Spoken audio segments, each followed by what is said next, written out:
Long before palaces rose behind cyclopean walls, mainland Greece was already adapting to a demanding landscape.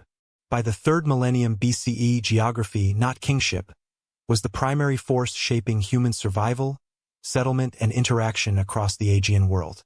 Mainland Greece during the early Bronze Age was defined by environmental fragmentation.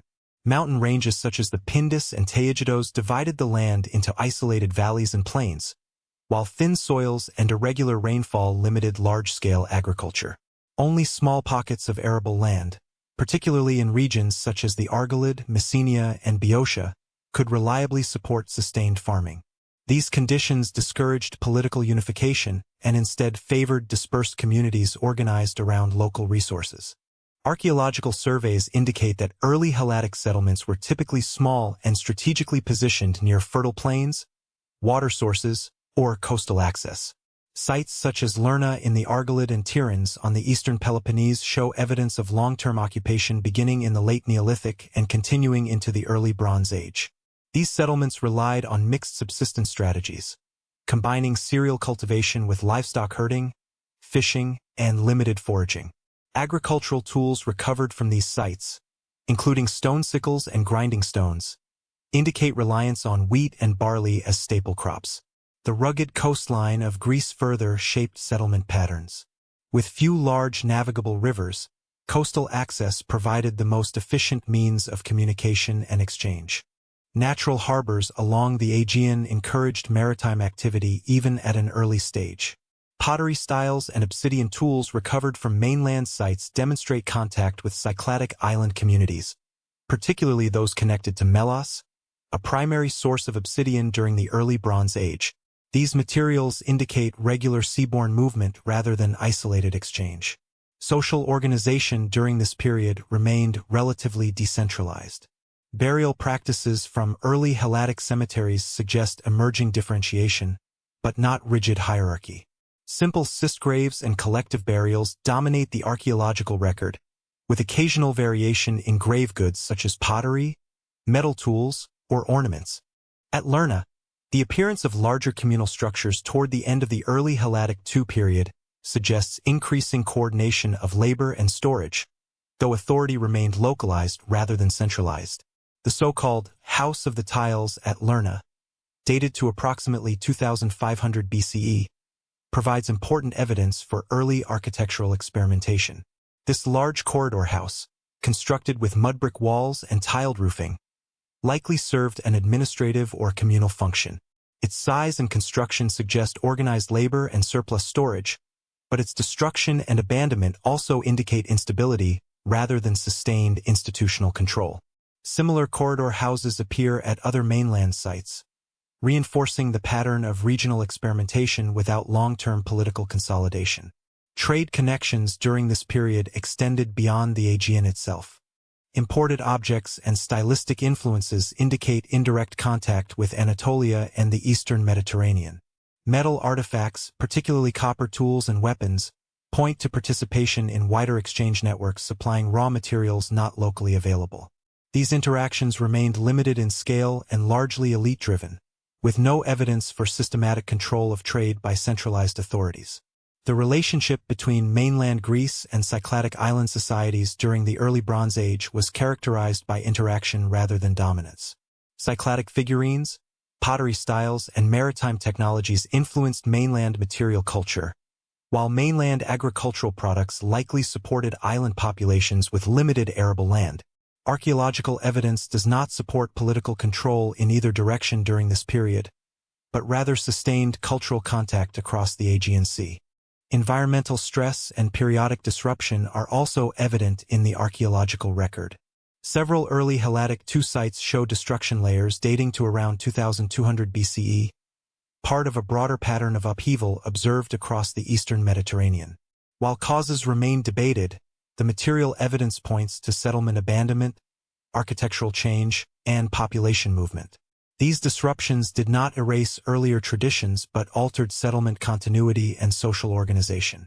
By the end of the 3rd millennium BCE, mainland Greece remained a landscape of small communities shaped by geography, subsistence constraints, and regional interaction. No palatial centers existed, and political authority was local rather than territorial.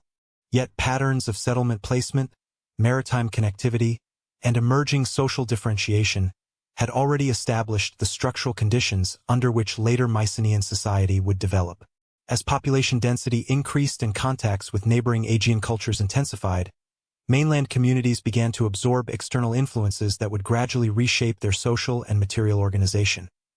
For those following this series, subscribing and enabling notifications ensures access to future Nightfall history releases. Viewer comments also contribute directly to shaping upcoming documentaries. By the 2nd millennium BCE, power in the Aegean radiated outward from Crete. Across the sea, mainland communities encountered a civilization whose economic organization, material culture, and maritime reach had no parallel in the region. During the Middle Bronze Age, Crete emerged as the most complex and interconnected society in the Aegean world. Palatial centers such as Knossos, Phaistos, and Malea dominated the island's political and economic life by approximately 2000 BCE.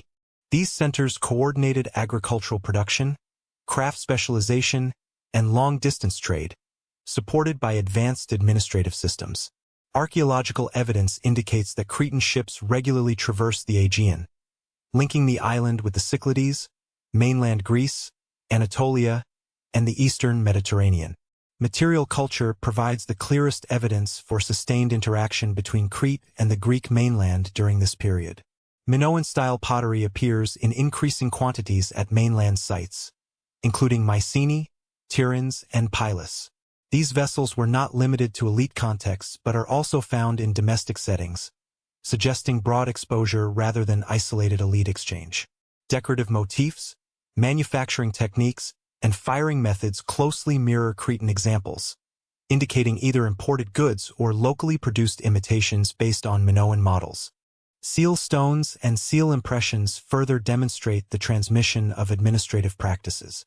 On Crete, seals functioned as instruments of control, used to mark ownership, authenticate goods, and regulate storage. Similar objects appear on the mainland during the Middle Helladic period, particularly in elite burials and administrative contexts.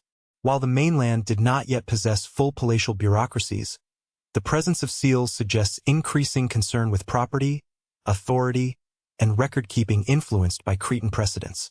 Fresco fragments discovered at mainland sites provide additional evidence of cultural transfer. Although fragmentary, these paintings employ techniques and themes consistent with Minoan artistic traditions, including naturalistic forms, fluid movement, and marine imagery. At sites such as Mycenae, the adoption of wall painting reflects not only aesthetic influence but also participation in a shared elite visual language across the Aegean. These artistic forms appear before the rise of Mycenaean palaces, indicating early elite emulation rather than imposed control. Burial practices during this period further illustrate selective adaptation rather than colonization. Mainland graves show increased use of prestige goods, imported ceramics, metal objects, and ornamental items that parallel Minoan elite material culture. However, burial forms themselves remain distinct from Cretan customs, preserving local traditions. This pattern supports the view that mainland elites adopted external symbols of status while maintaining indigenous social structures. Trade networks linking Crete and the mainland intensified during the Middle Bronze Age. Cretan demand for agricultural products, metals, and raw materials coincided with mainland interest in finished goods and luxury items. Obsidian, copper, and tin moved through these networks, while Cretan ships facilitated regular maritime exchange. Archaeological distribution patterns suggest that access to these networks was uneven, favoring certain mainland centers that would later become Mycenaean strongholds. Despite the scale of Minoan influence, there is no archaeological evidence for direct political domination of the Greek mainland during this period. Cretan material culture appears alongside, rather than replacing, local traditions. Settlement patterns, architectural forms, and social organization on the mainland continue to follow indigenous trajectories. Current scholarly consensus characterizes this relationship as one of cultural influence and economic interaction rather than colonial control. By the late Middle Bronze Age, mainland elites had become increasingly familiar with Minoan systems of authority, trade, and symbolic display. These influences did not result in immediate political transformation, but they introduced models of complexity previously absent from mainland Greece. Administrative tools, artistic conventions, and maritime practices entered the local repertoire, altering elite behavior and expectations. As these external influences accumulated, mainland societies began reshaping them within their own social and geographic constraints, setting the conditions for the emergence of distinctly Mycenaean political structures in the following centuries. The roots of Mycenaean Greece lie not in conquest alone, but in gradual cultural fusion. Between the late 3rd and early 2nd millennia BCE, the Greek mainland experienced population movement, social adjustment, and linguistic change that unfolded over generations rather than through abrupt replacement. Scholars have long debated the arrival of Indo-European speaking groups in mainland Greece. Linguistic evidence places Greek within the Indo-European language family, suggesting the introduction of Proto-Greek at some point before the emergence of Mycenaean Greek, recorded in Linear B tablets. Chronological models generally situate this process between approximately 2200 and 1900 BCE, aligning with broader patterns of mobility observed across the eastern Mediterranean and southeastern Europe during the late Early Bronze Age. Archaeological indicators of population movement during this period are subtle rather than definitive. Changes in material culture include the introduction of new weapon types, particularly long swords and spearheads, alongside shifts in ceramic styles and domestic architecture. Some early Helladic III sites exhibit altered settlement layouts, reduced architectural investment, and simplified building techniques, suggesting social reorganization following earlier disruptions. These changes are unevenly distributed, indicating regional variation rather than uniform transformation. Burial customs provide additional, though complex, evidence. In some regions, communal burial practices give way to more individualized interments, accompanied by weapon-grave goods. Such patterns have been associated with emerging warrior identities, though scholars caution against equating burial assemblages directly with ethnic identity.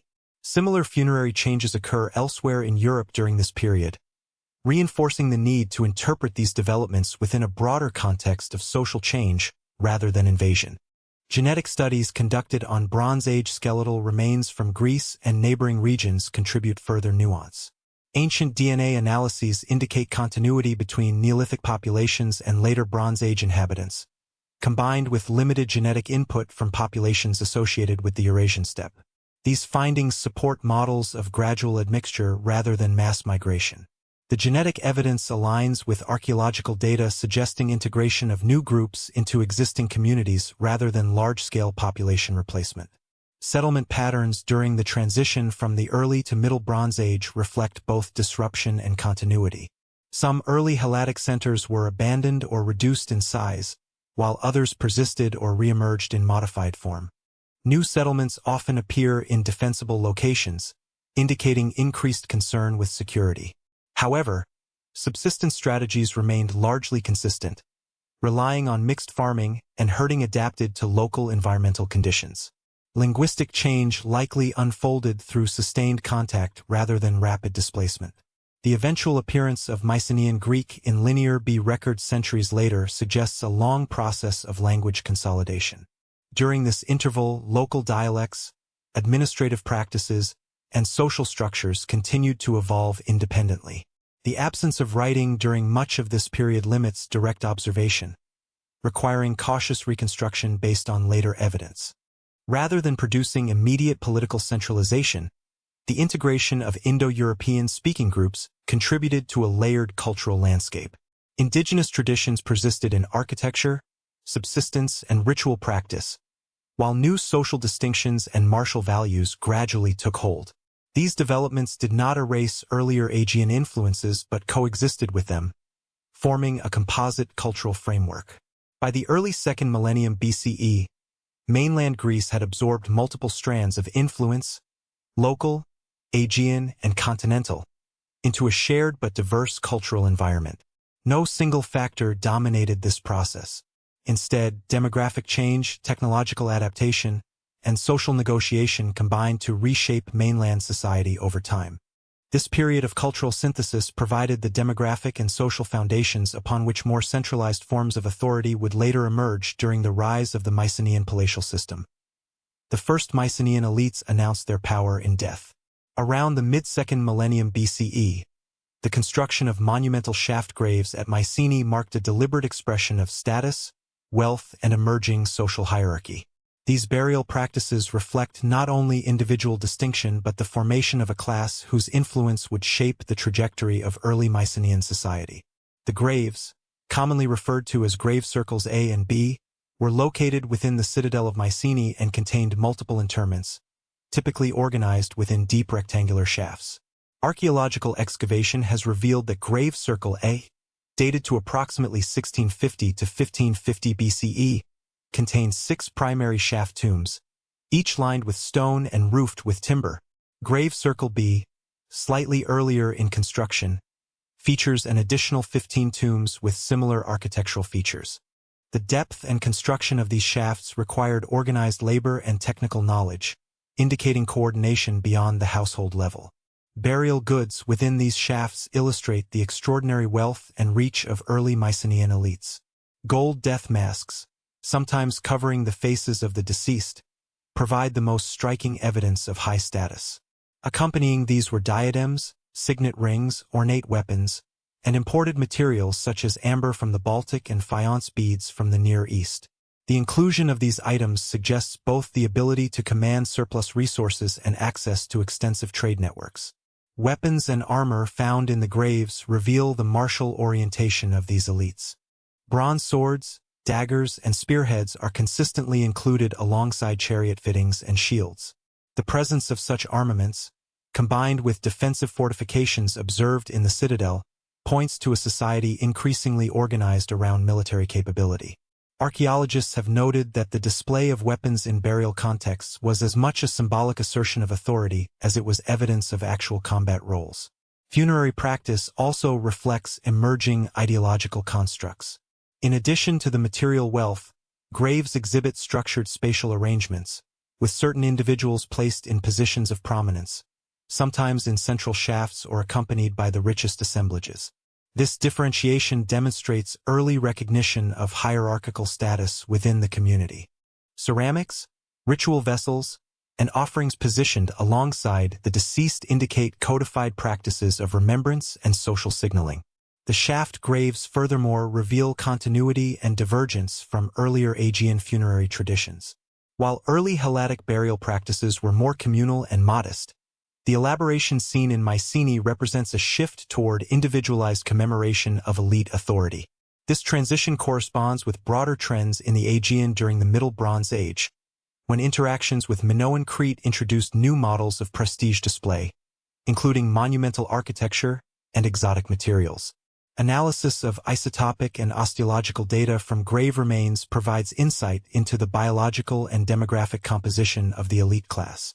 The interred were predominantly adult males, though females also appear with rich grave goods, suggesting that elite status was recognized across gender within the dynastic or kinship network. Indicators of nutrition and health suggest that these individuals benefited from sustained access to high-quality food sources, further differentiating them from common populations.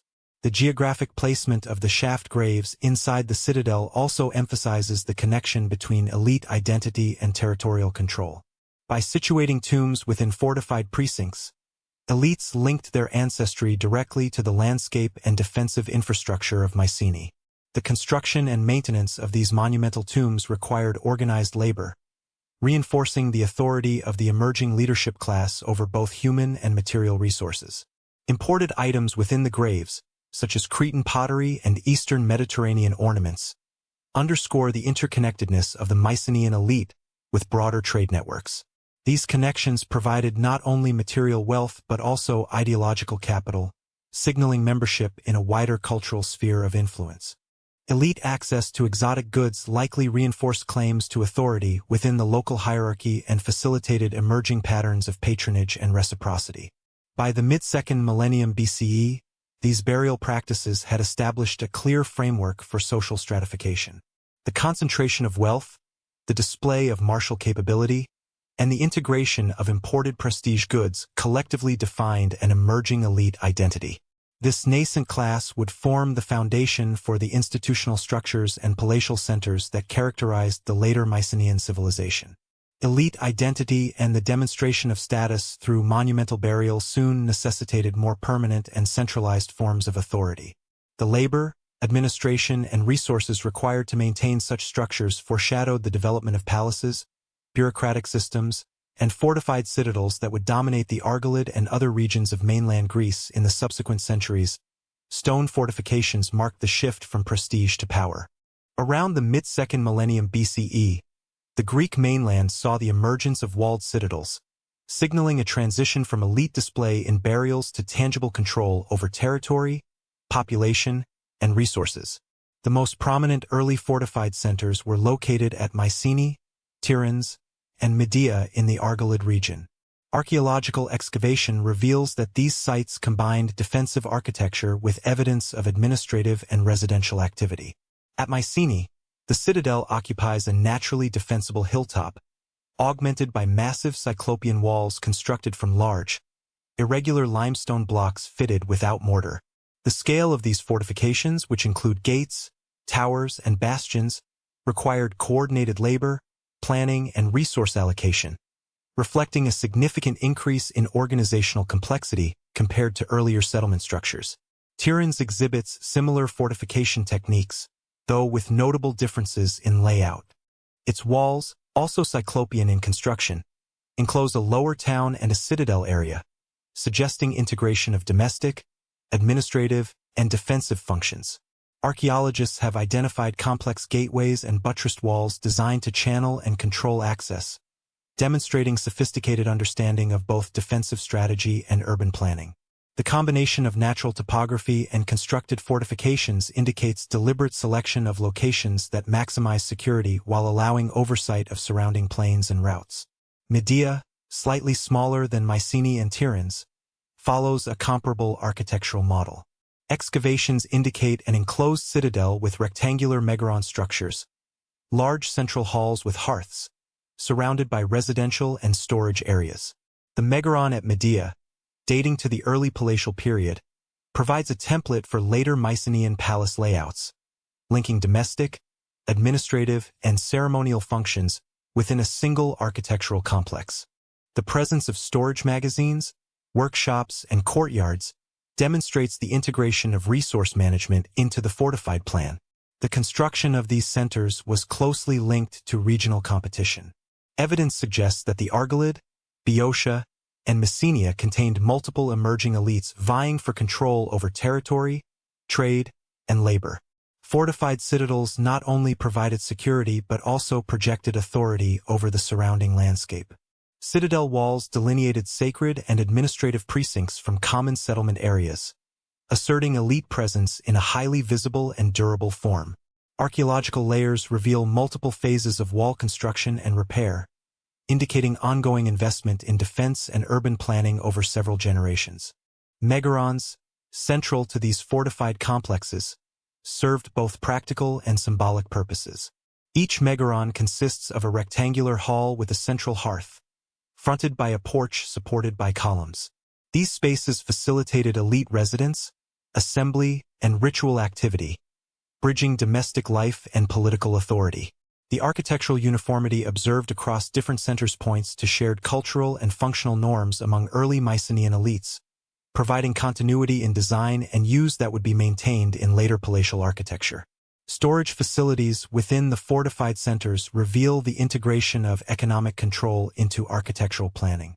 Large ceramic pithoi, stone-lined magazines, and workshops indicate systematic collection, storage, and redistribution of agricultural and craft products. Archaeologists have noted that the scale and organization of these facilities suggest administrative oversight, likely coordinated by an emerging leadership class. This integration of economic, defensive, and ceremonial functions within a single fortified complex represents a significant step towards centralized governance. The placement of fortified centers also demonstrates attention to strategic considerations. Citadels were typically positioned to oversee road networks, river crossings, or coastal approaches, enabling control over both land and maritime routes. This reflects the increasing importance of regional power projection and resource regulation. Excavated artifacts, including weaponry, imported pottery, and seal impressions, indicate that these centers functioned as hubs of exchange, coordination, and elite interaction across the Argolid and beyond. By the mid-2nd millennium BCE, the construction of fortified citadels and megaron complexes represented a decisive shift from earlier forms of status display towards structured political authority. Elite power was no longer expressed solely through burial wealth or prestige objects. It was embedded in the physical and functional organization of communities. The combination of defense, administration, and ceremonial architecture established a model for the later Mycenaean palatial system. These developments set the stage for the emergence of more formalized administrative practices. As elites consolidated territorial control and organized labor, the need for record-keeping, resource management, and coordination of trade and tribute became increasingly evident. The integration of fortification, residence, and storage foreshadowed the bureaucratic structures that would later define Mycenaean palaces. Writing entered Greece not as literature, but as accounting. The earliest linear B tablets, adapted from Minoan linear A, functioned primarily as tools of economic management, recording transactions, allocations, and inventories rather than narrative or literary expression. The adoption of writing on the mainland coincided with the consolidation of fortified centers and the expansion of elite power. Linear B, a syllabic script, first appears in archaeological contexts associated with palatial and proto-palatial sites such as Pylos, Knossos, on Crete, in its earliest phases, and Thebes. Although the earliest tablets date to approximately 1450 BCE, the underlying system reflects earlier administrative experimentation in the Argolid and other regions.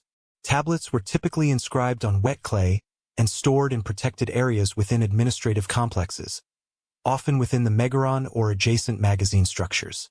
Linear B represents a direct adaptation of Linear A, the Minoan script used on Crete for record-keeping.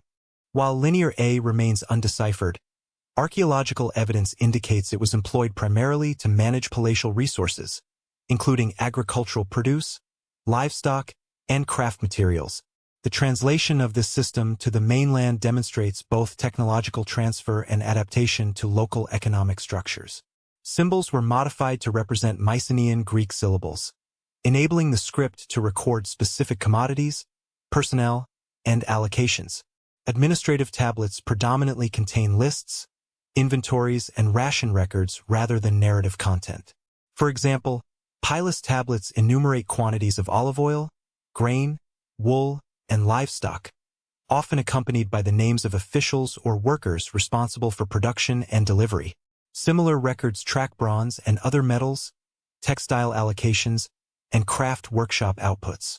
These documents indicate a centralized system of economic management, linking production, storage, and redistribution under elite supervision. The physical context of the tablets underscores their administrative function. Most were stored in magazines or near major hearths within the citadel, suggesting that scribes operated in close connection with elite authorities and storage facilities. Tablets were routinely reused. Clay was moistened, inscribed, and then baked during accidental fires, which preserved the records archaeologically.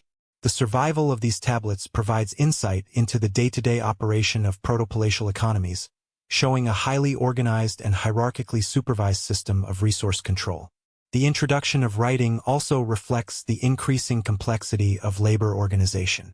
Linear B tablets document the allocation of tasks to specific individuals or groups, including textile production, animal husbandry, and metalwork.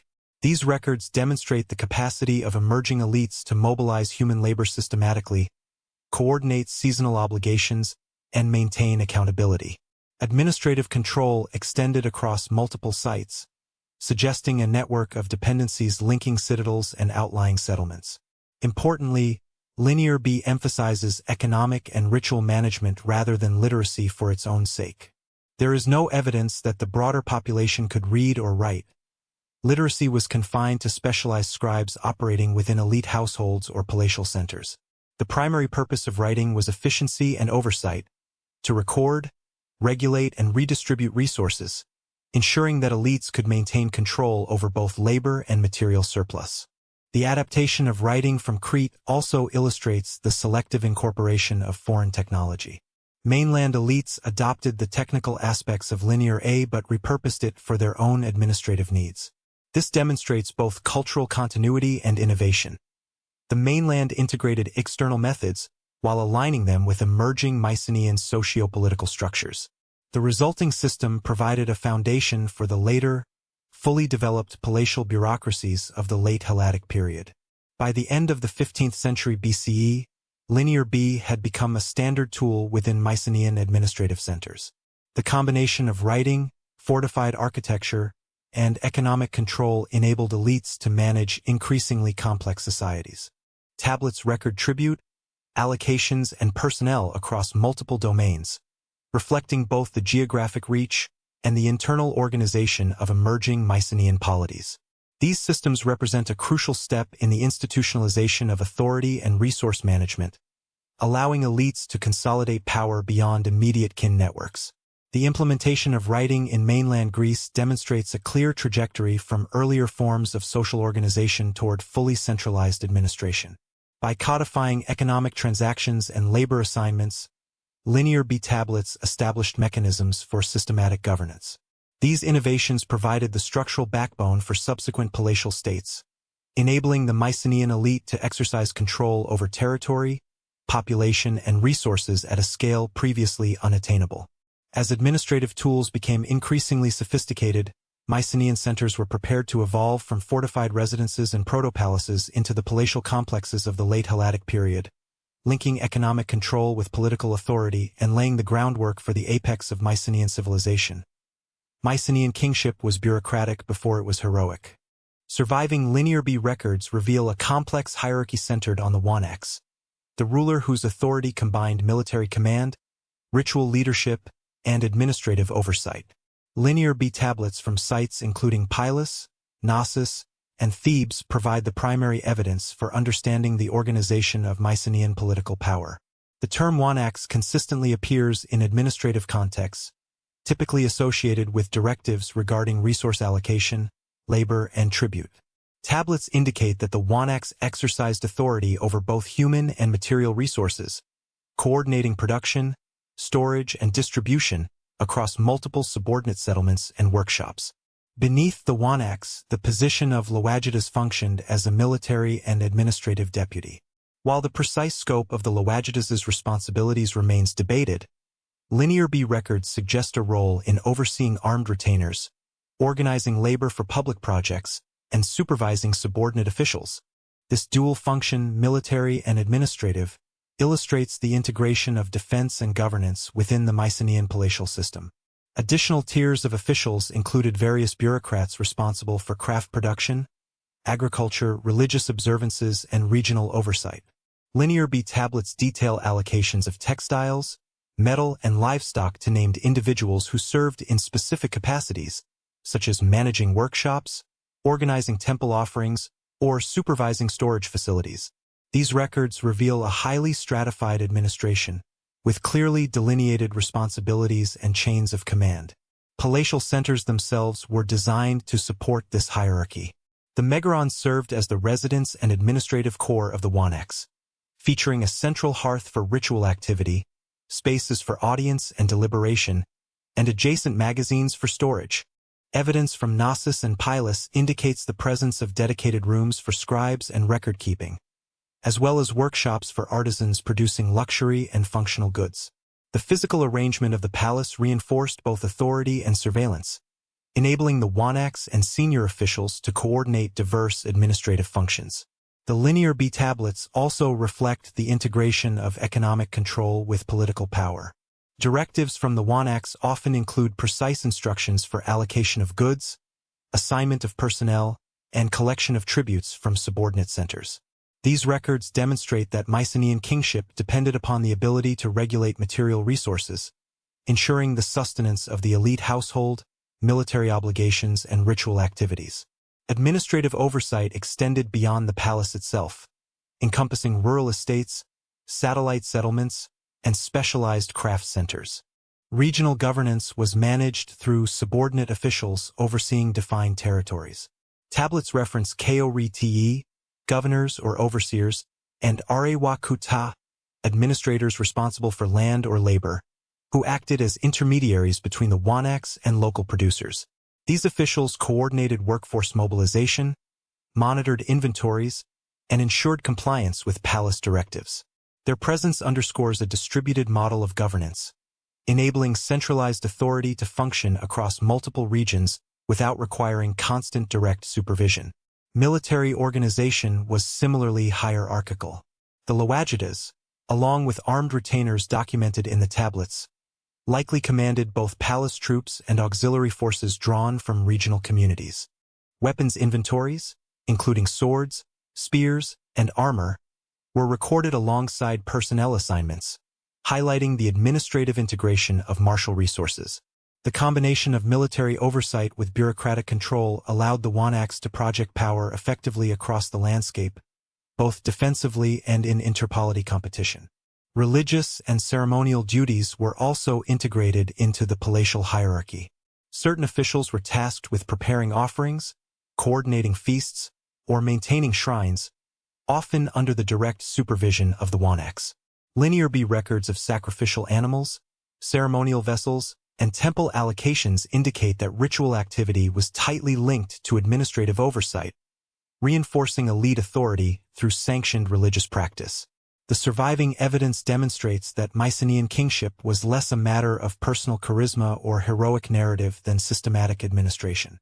The Wanax operated through a network of subordinate officials, standardized resource management, and controlled labor mobilization.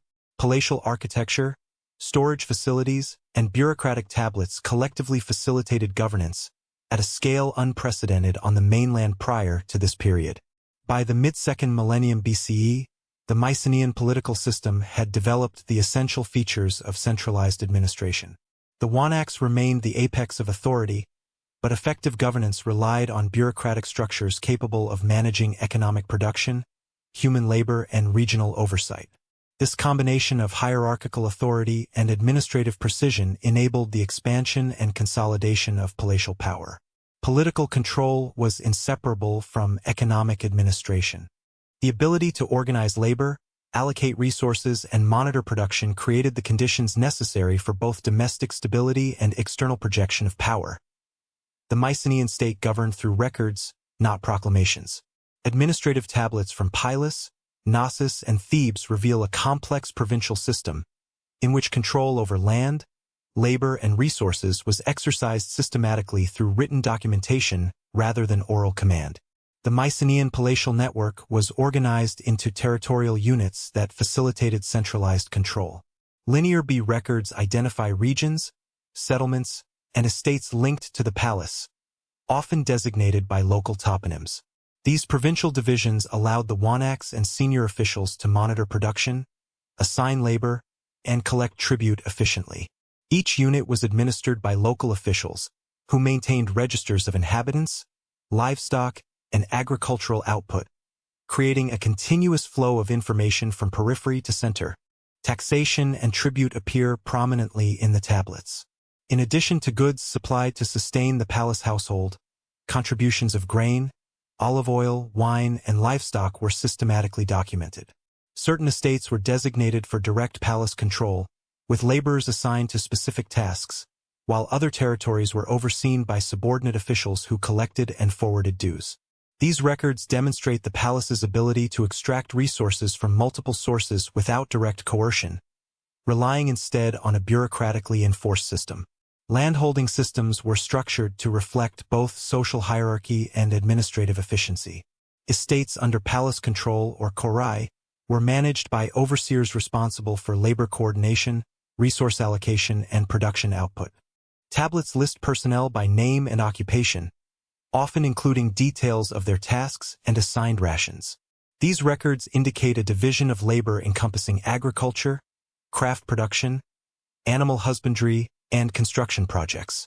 The consistency of record-keeping across multiple regions suggests standardized administrative protocols. Provincial oversight extended to both urban and rural contexts. Citadels such as Pylos and Mycenae served as the administrative hubs, where scribes recorded incoming resources, allocated supplies, and documented personnel assignments.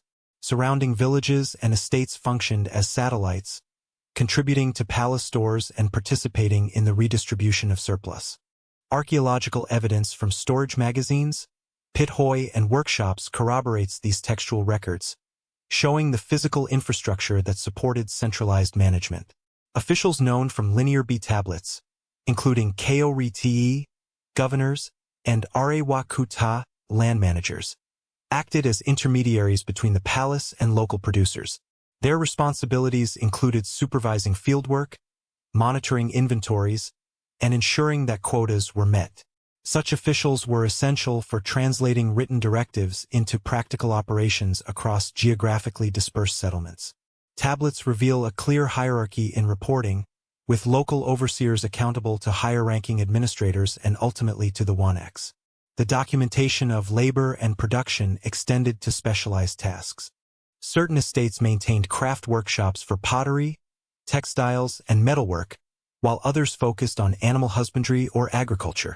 Linear B records include allocations for tools, raw materials, and personnel, demonstrating the palace's direct involvement in coordinating production to meet both local and regional demands.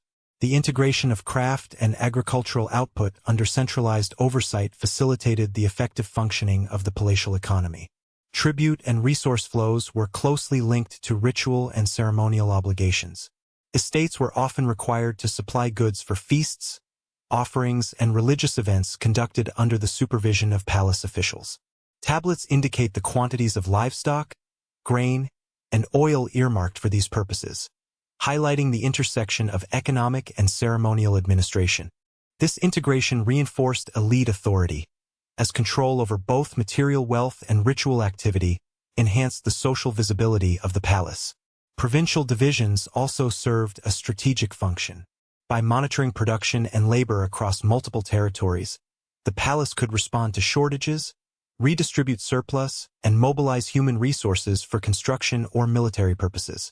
This system allowed the Mycenaean state to maintain cohesion and coordinate activity across a geographically fragmented landscape, ensuring both economic stability and political control. By the mid-2nd millennium BCE, Mycenaean provincial administration had established a functional framework for governance. Written records, standardized labor management, and territorial oversight enabled the palace to exercise authority beyond the immediate citadel. These mechanisms ensured that economic output could support elite households, military obligations, and ritual requirements, forming the backbone of the palatial system. The development of provincial governance directly supported expanding economic networks. As territories were integrated into the palatial administration, production and surplus could be systematically channeled into trade, craft specialization, and interregional exchange. This structure not only reinforced political authority but also laid the foundation for the economic complexity that characterized the later apex of Mycenaean civilization. Order in Mycenaean Greece was enforced by institutions. Archaeological and textual evidence indicates that social hierarchy, labor organization, and economic production were regulated systematically through palace administration rather than personal authority alone. Evidence for formalized social control primarily derives from Linear B tablets, fortification patterns, and the organization of palatial estates. Tablets record allocations of labor, materials, and rations for specific individuals, demonstrating that compliance with palace directives was monitored and enforced. The systematic documentation of production and labor suggests that the palace maintained authority over both free and dependent populations, ensuring that resources were mobilized efficiently for household sustenance, craft production, and ceremonial obligations. Labor organization extended across agricultural, craft, and construction sectors. Palatial estates coordinated fieldwork, textile production, metalworking, and pottery manufacture, assigning workers according to recorded quotas.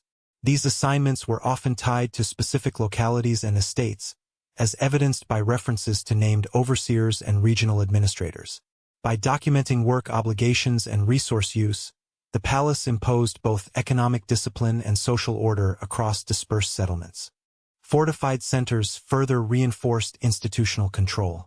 Citadel walls, gateways, and megaron layouts facilitated oversight of populations within the palatial precinct, while spatial organizations separated elite, administrative, and productive spaces. Archaeologists have noted that magazines, workshops, and storage rooms were positioned to allow close supervision by palace officials. The integration of architecture and administration reflects a deliberate approach to maintaining order within both elite and non-elite sectors of society. Production and economic regulation were closely linked to social hierarchy. Linear B records indicate strict accounting of grain, olive oil, wine, and textiles, with assigned quantities tracked for individuals and estates. Compliance with these allocations was essential for maintaining palace authority. For example, recorded rations ensured that laborers and specialists were compensated adequately, while deviations could be noted and corrected. This bureaucratic oversight functioned as both incentive and mechanism of social control, binding communities to the palace through material management. Military organization complemented administrative control. The presence of weapon inventories, chariot components, and personnel lists in Linear B tablets indicates that armed retainers and regional militias were systematically registered and provisioned. Centralized coordination of armed forces allowed the palace to respond to internal disturbances and external threats, while reinforcing elite authority over local populations. This integration of military oversight into administrative systems enhanced the palace's capacity to maintain order across the region. Legal structures, though not codified in the sense of later written law, were embedded within palace bureaucracy. Recorded obligations, tribute quotas, and work assignments functioned as enforceable norms. Noncompliance, inferred from surplus or deficit entries in tablets, was managed through administrative intervention, including reassignment, additional labor requirements, or redirection of resources. These measures illustrate a formalized approach to regulating social behavior within a stratified society. Religious and ceremonial institutions also contributed to social control. Linear B tablets detail offerings, sacrifices, and feasts, specifying quantities of livestock, oil, and textiles to be provided by estates or groups of workers. The palace's role in coordinating religious activity reinforced hierarchy, as participation in sanctioned rituals affirmed the authority of the wanaks and senior officials. Ceremonial obligations thus functioned as both ideological and administrative mechanisms, integrating spiritual and material compliance. Spatial and social segregation within palatial centers reinforced authority and order. Elite quarters, administrative offices, workshops, and storage areas were organized to allow monitoring, coordination, and oversight. This arrangement enabled efficient supervision of both production and labor distribution. Archaeological evidence from Pylos, Mycenae, and Tiryns shows repeated construction, modification, and expansion of these areas, reflecting sustained attention to institutional order over multiple generations. By the mid-2nd millennium BCE, Mycenaean institutions had established the essential mechanisms of social regulation. The integration of labor management, resource accounting, military oversight, and ceremonial coordination provided a stable framework for governance. Authority was embedded in processes, structures, and record-keeping, rather than relying solely on the personal capacities of the wanaks or loagidas. These institutions also shaped broader cultural life. Compliance with palace-directed labor and ritual obligations structured daily activity, production rhythms, and community participation. Administrative systems influenced the distribution of wealth, the timing of seasonal work, and the performance of ceremonial obligations, embedding palace authority within both economic and social spheres. The effectiveness of these mechanisms directly supported subsequent developments in Mycenaean culture and economy. By regulating labor, production, and social hierarchy, palatial institutions created the conditions necessary for expanding craft specialization, interregional trade, and religious centralization. These systems established a durable foundation for the later apex of Mycenaean civilization, integrating social control, economic management, and elite authority into a cohesive administrative framework. Greek religion did not begin in myth, but in administration. Linear B records from palatial centers reveal that deities were first documented in economic and ceremonial contexts, suggesting that religious practice was tightly integrated with palace oversight and societal organization. The earliest attestations of Mycenaean deities are found primarily in linear B tablets from Pylos, Knossos, and Thebes. These inscriptions, dating to approximately 1450 to 1200 BCE, list gods in connection with offerings, sacrificial animals, and ritual materials. The documentation of deities in administrative records demonstrates that religious observance was an institutionalized activity, with priests and officials coordinating contributions of livestock, grain, and textiles to sanction cults. Unlike later literary sources, these tablets focus on obligations and resource allocation rather than narrative myth. Several figures identifiable in these records correspond to gods of the classical Greek pantheon. Zeus appears frequently, often associated with sanctuaries or as recipient of sacrificial animals. Hera is attested through offerings recorded for specific locales, while Poseidon appears in contexts connected to coastal settlements and waterways. Other divinities, including Potnia, Lady or Mistress, and Hermes, are mentioned in ritual inventories, reflecting regional and functional variation within the religious framework. These references indicate both continuity with later Greek religion and adaptation to local contexts. The nature of these early cults was closely linked to palace authority. Sacrificial animals, oil, and textiles were collected and recorded by scribes, ensuring that offerings met palace-sanctioned standards. The allocation of resources to divine figures reinforced elite authority by controlling access to ritual practice, standardizing worship, and supervising the execution of ceremonial obligations. Administrative records functioned as both economic oversight and religious coordination. Sacred spaces, though not always archaeologically identifiable, were integrated into both citadels and surrounding territories. Evidence from Pylos and Mycenae suggests the presence of shrines, altars, and dedicated courtyards where offerings were prepared and presented.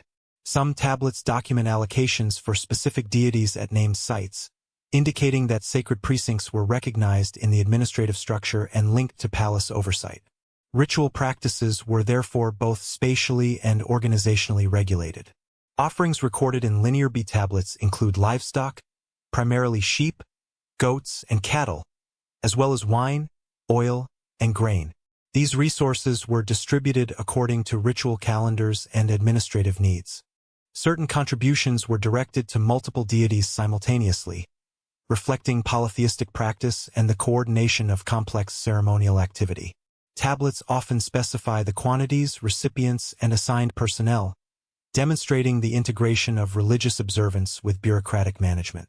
The depiction of deities in linear B is functional rather than narrative. Mycenaean records do not describe mythic exploits or cosmological stories. Instead, gods appear as recipients of standardized offerings and as agents within structured ritual economies.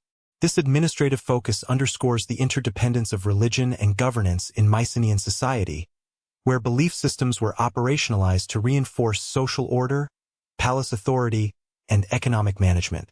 Regional variation is evident in both deity selection and ritual allocation. Coastal centers, inland estates, and mountain settlements each display different combinations of worship, reflecting local concerns, environmental context, and palace strategy. Zeus and Poseidon often dominate in specific zones, while Potnia and other local deities receive attention in areas tied to agricultural production or elite estates. These patterns suggest that early Greek religion was pluralistic and adapted to local social and ecological conditions. Linear B tablets also indicate the presence of personnel associated with ritual oversight. Individuals are recorded as responsible for preparing offerings, managing sacrificial animals, or maintaining sacred equipment. These roles suggest an organized priesthood or administrative cadre whose work bridged religious observance and palace supervision. Such institutionalization ensured both consistency of practice and integration with broader governance systems.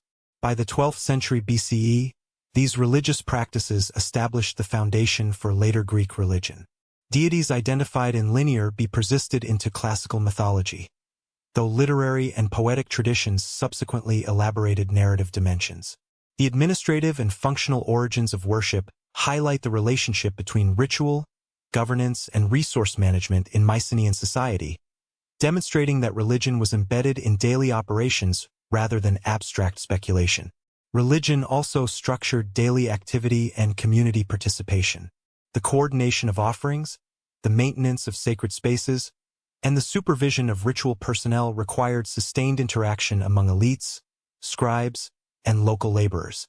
This integration of ceremonial practice with administrative oversight reinforced palace authority, while embedding religious observance into the rhythms of social and economic life. Worship in Mycenaean Greece was local and regulated. Archaeological and textual evidence demonstrates that ritual activity was conducted within designated sacred spaces and carefully coordinated through palace administration. Palatial centers, citadels, and surrounding estates contained both formal and informal ritual locations. Excavations at Mycenae, Pylos, and Tiryns have revealed altars, open courtyards, and small shrine structures within or adjacent to administrative complexes.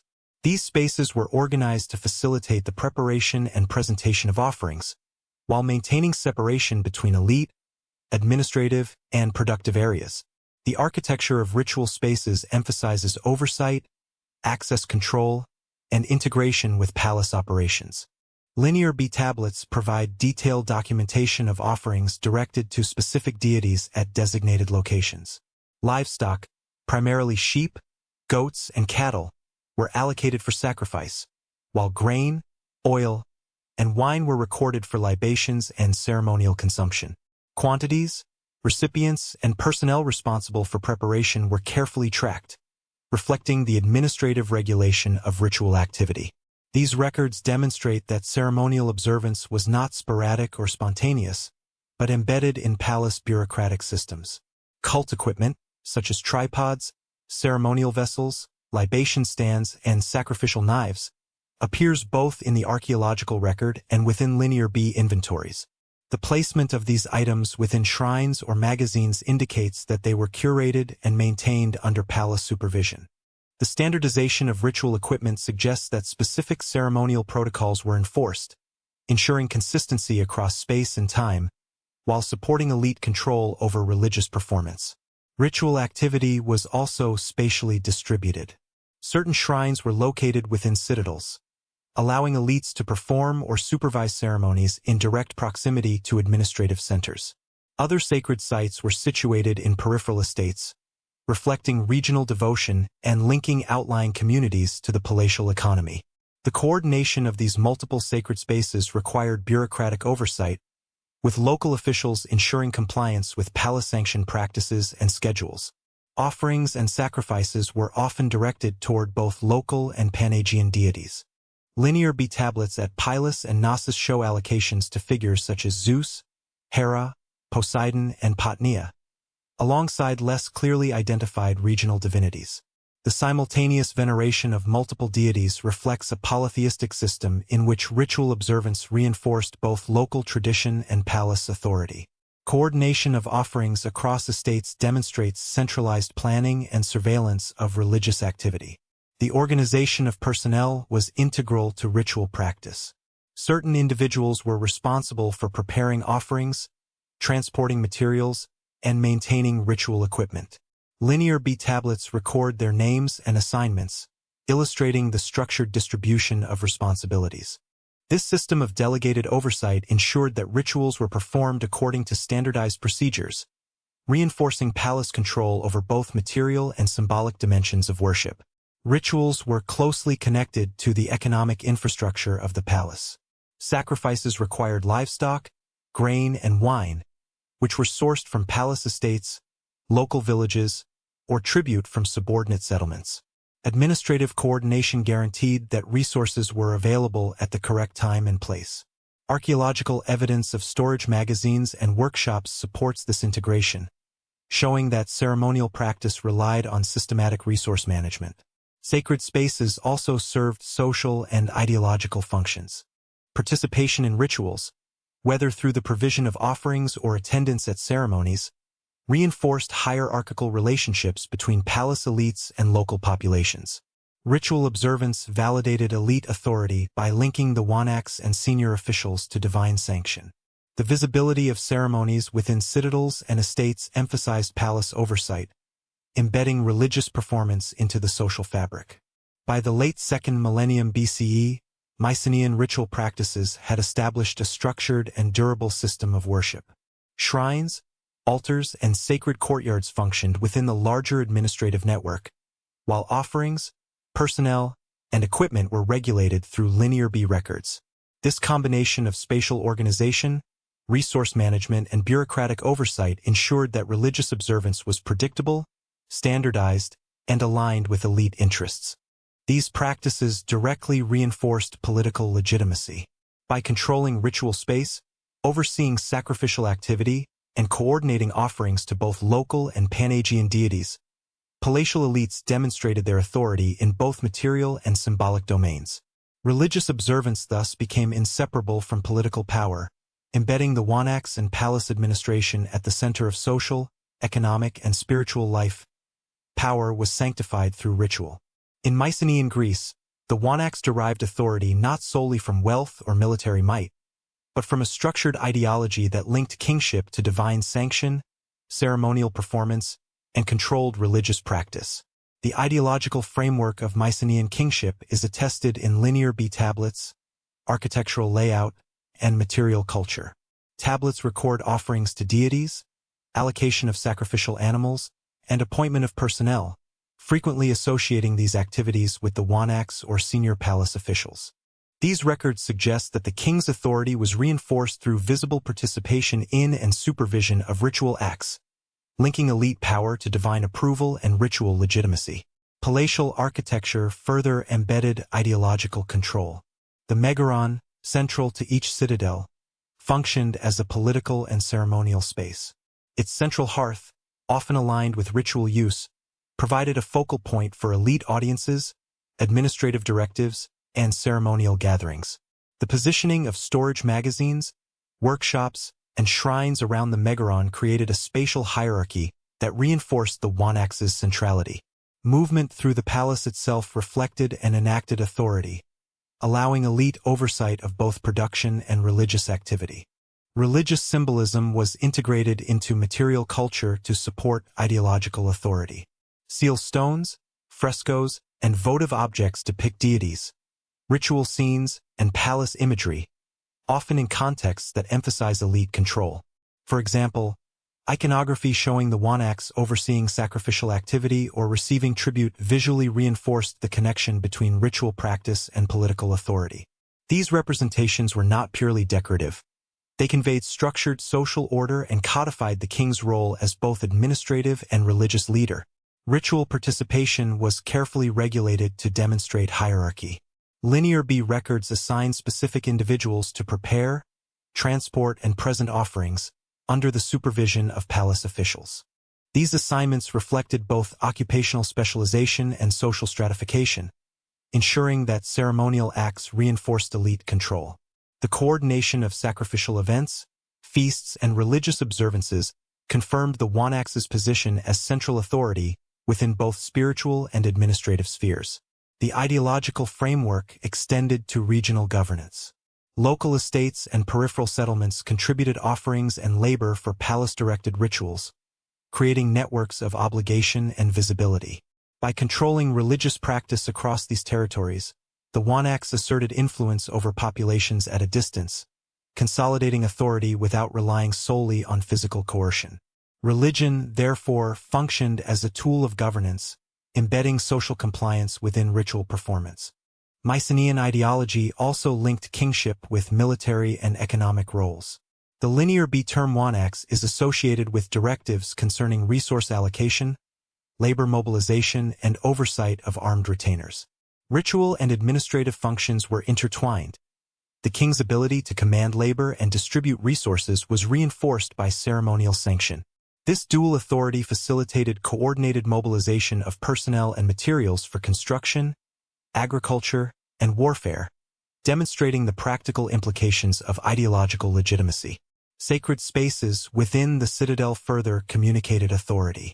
Altars, shrines, and ritual courtyards were located in proximity to elite residences and administrative centers, emphasizing visibility and accessibility for the wanax and senior officials. Archaeological evidence shows repeated maintenance and modification of these areas, indicating sustained attention to ritual function. Their integration into the palace plan illustrates how ideology and architecture work together to reinforce centralized power.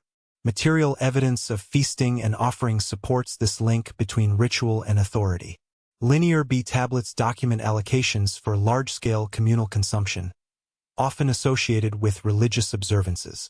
These events not only fulfilled ceremonial obligations but also reinforced social hierarchy, creating occasions where the palace demonstrated both organizational capacity and ideological centrality.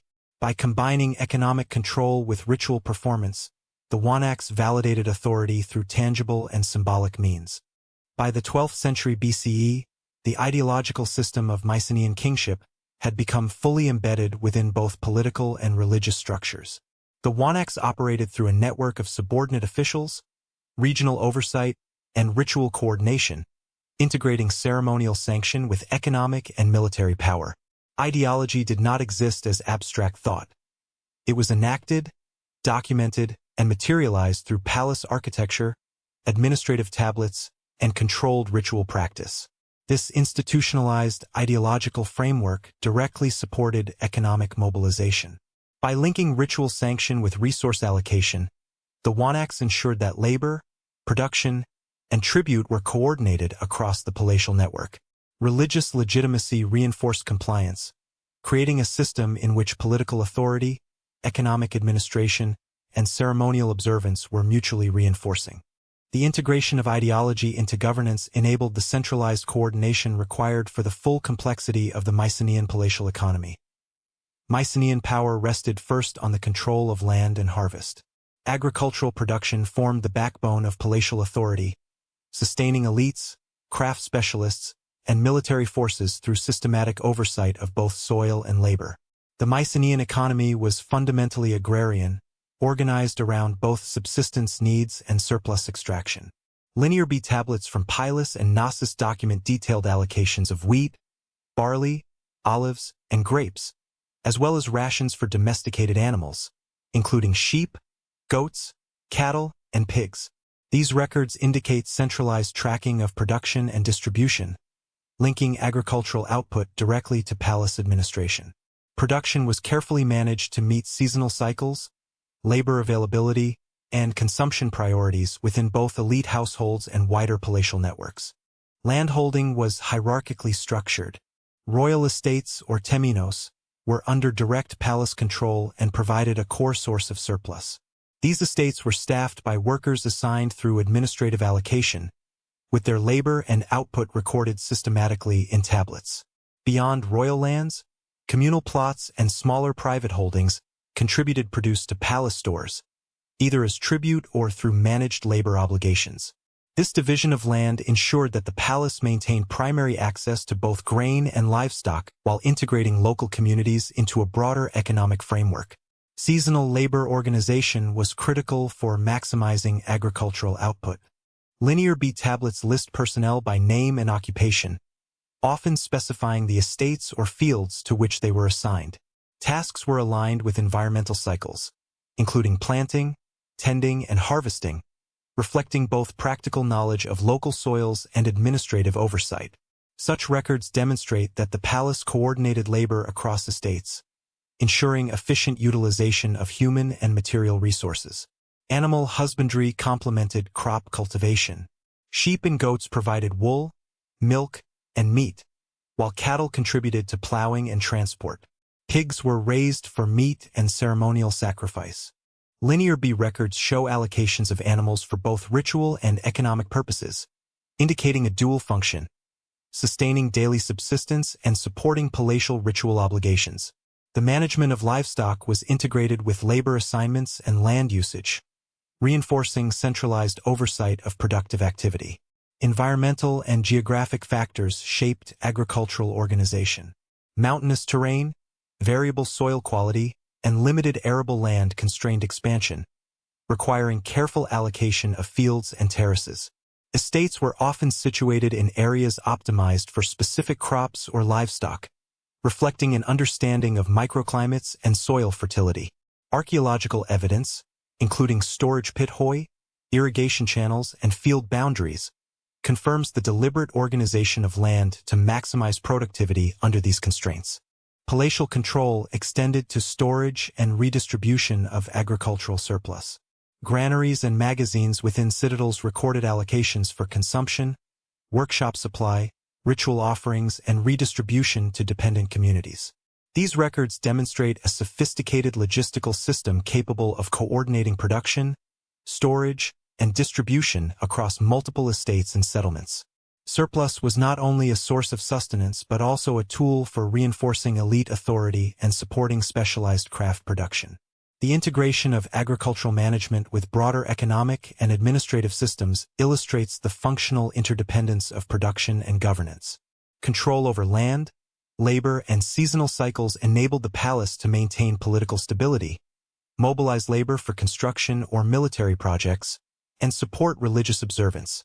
Linear B documentation underscores that agricultural administration was not incidental, but a central component of Mycenaean statecraft.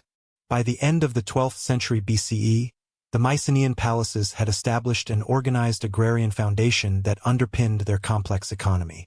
Land control, labor coordination, and surplus management enabled the development of craft specialization, long-distance trade, and centralized ritual. Agricultural efficiency directly facilitated the economic diversification and administrative sophistication that characterized the height of Mycenaean civilization. The systematic production and surplus of crops and livestock provided the necessary resources to support craft specialization, maritime trade, and the broader economic networks that extended Mycenaean influence across the Aegean and beyond. Workshops transformed raw materials into political power. In Mycenaean Greece, centralized production of textiles, bronze, pottery, and luxury items not only supplied domestic needs, but also reinforced elite authority and interregional influence. Linear B tablets from Pylos and Knossos provide detailed records of craft production, particularly in textiles and metallurgy. Allocations of wool, flax, and specialized tools were recorded alongside lists of personnel responsible for processing and finishing materials. Female laborers, designated in the tablets for spinning and weaving, were assigned to specific workshops under administrative oversight, indicating an organized workforce and precise distribution of resources. These records demonstrate that craft specialization was centrally managed to ensure both quality and output. Metalworking, including bronze production for weapons, tools, and ceremonial objects, was similarly organized. Linear B tablets document inventories of bronze, tin, and copper, often with assigned workshops and responsible artisans noted. Archaeological evidence from Tiryns and Pylos shows remains of furnaces, slag, and casting molds, confirming the scale and technical sophistication of production. The combination of textual and material evidence illustrates a standardized process, capable of producing goods for palace use, redistribution to dependent settlements, and trade. Pottery and ceramic production were also systematized.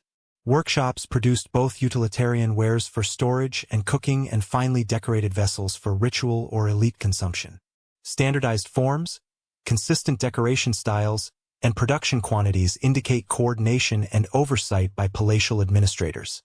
Tablets recording distribution of finished goods further suggest integration of pottery production with broader resource management, linking craft output to both domestic needs and ceremonial obligations.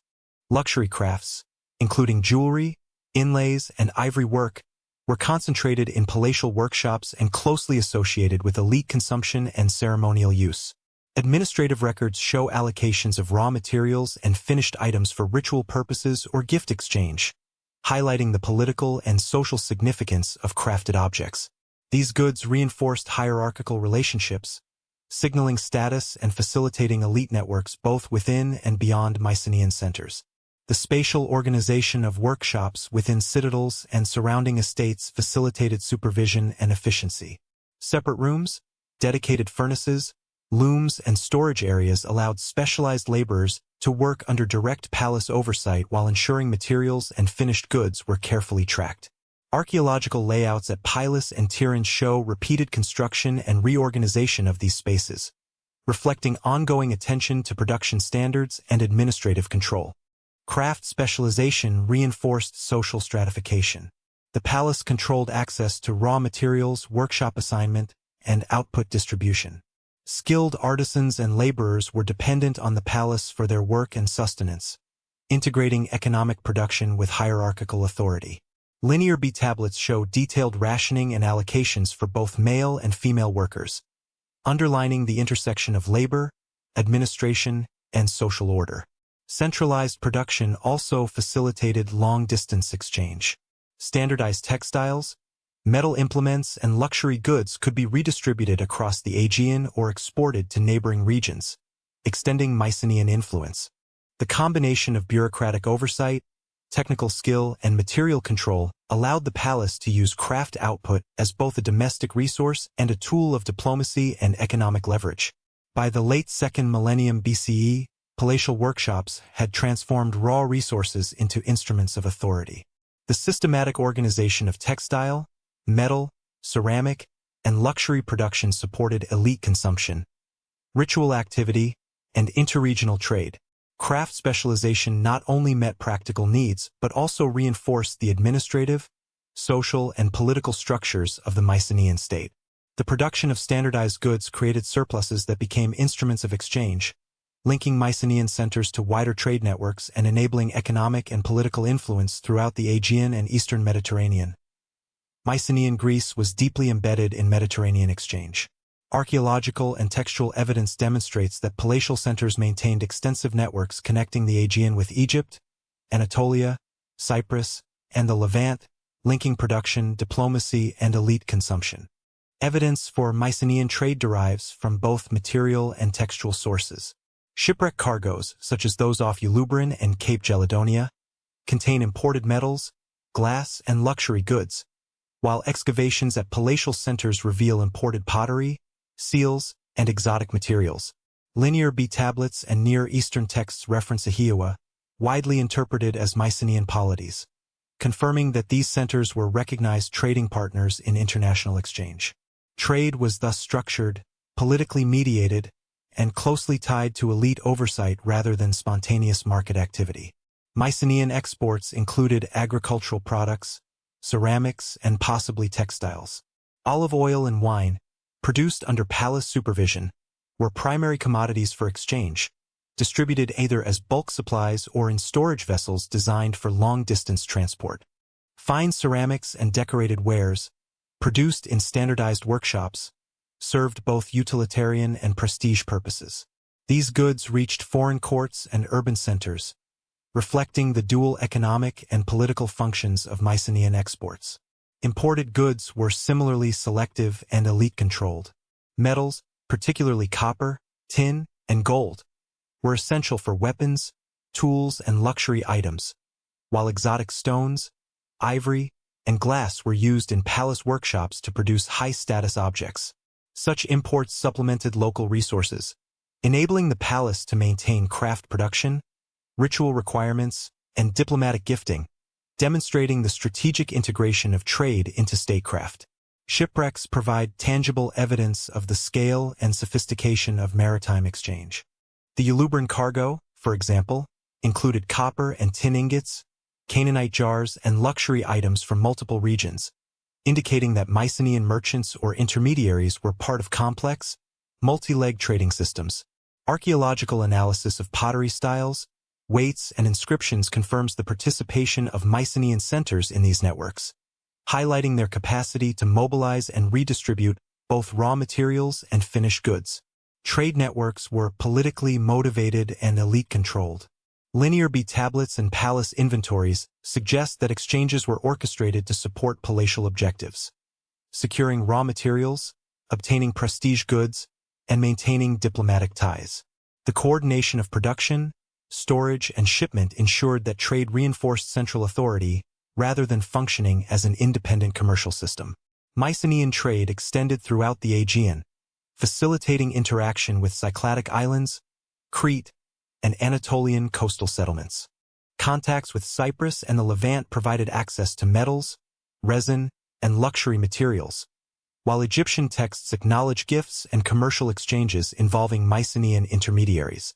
These connections underscore the strategic dimension of trade, linking economic activity to political influence and cultural integration. Standardization of exported goods reinforced Mycenaean participation in these networks.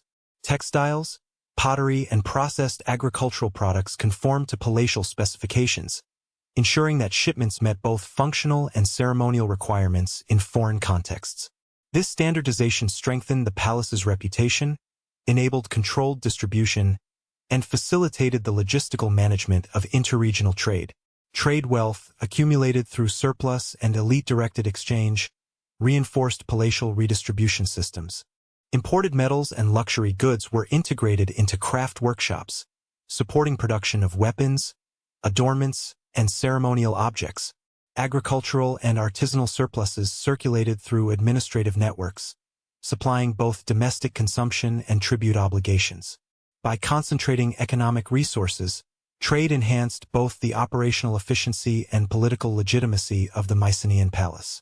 By the end of the second millennium BCE, Mycenaean centers had established durable networks of trade, production, and redistribution.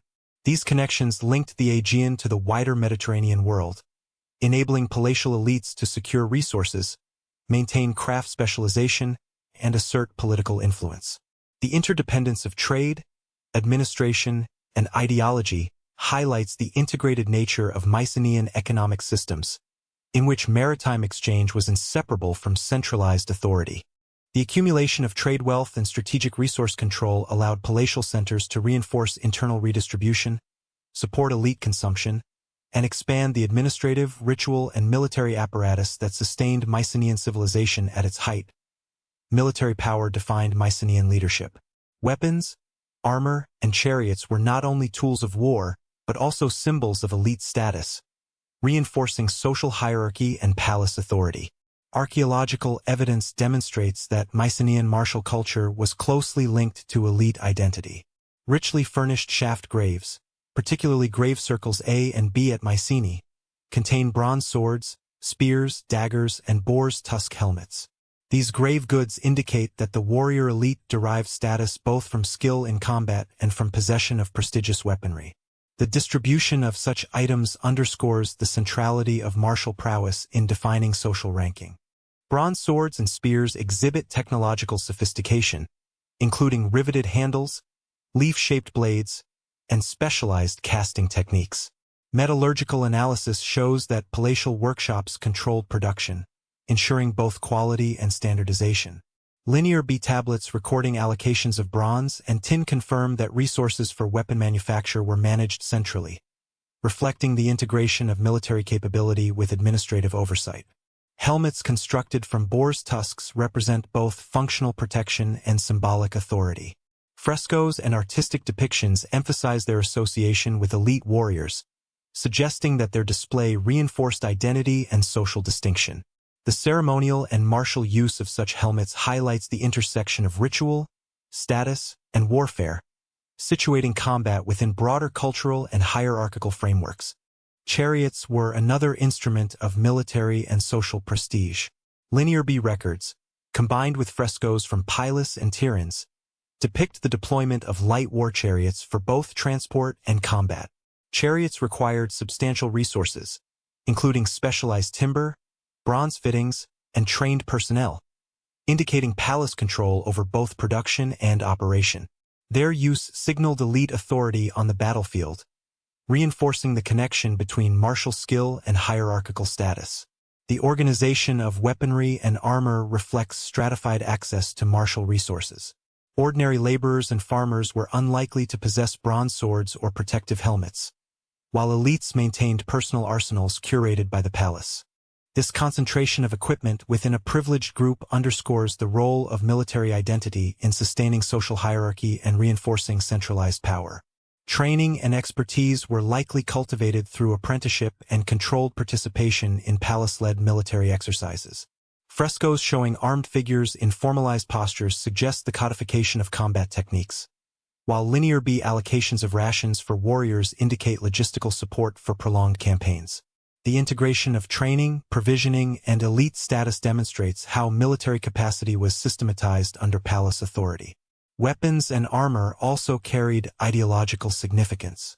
Their display in palatial and funerary contexts communicated authority, valor, and lineage. Burials with elaborate weapon assemblages reinforced hereditary claims to leadership and the symbolic continuity of elite martial identity. Material culture thus intertwined practical military function with social and political meaning. The strategic importance of Mycenaean arms extended to regional and interregional contexts. Palaces equipped contingents to defend citadels, control estates, and assert influence over neighboring communities.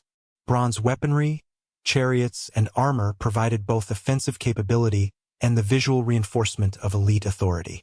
Archaeological evidence suggests that the standardization and central control of military equipment facilitated coordinated campaigns and maintained internal stability. By the 13th century BCE, Mycenaean elites had established a militarized aristocracy, where identity, power, and status were inseparable from access to weapons, armor, and chariots.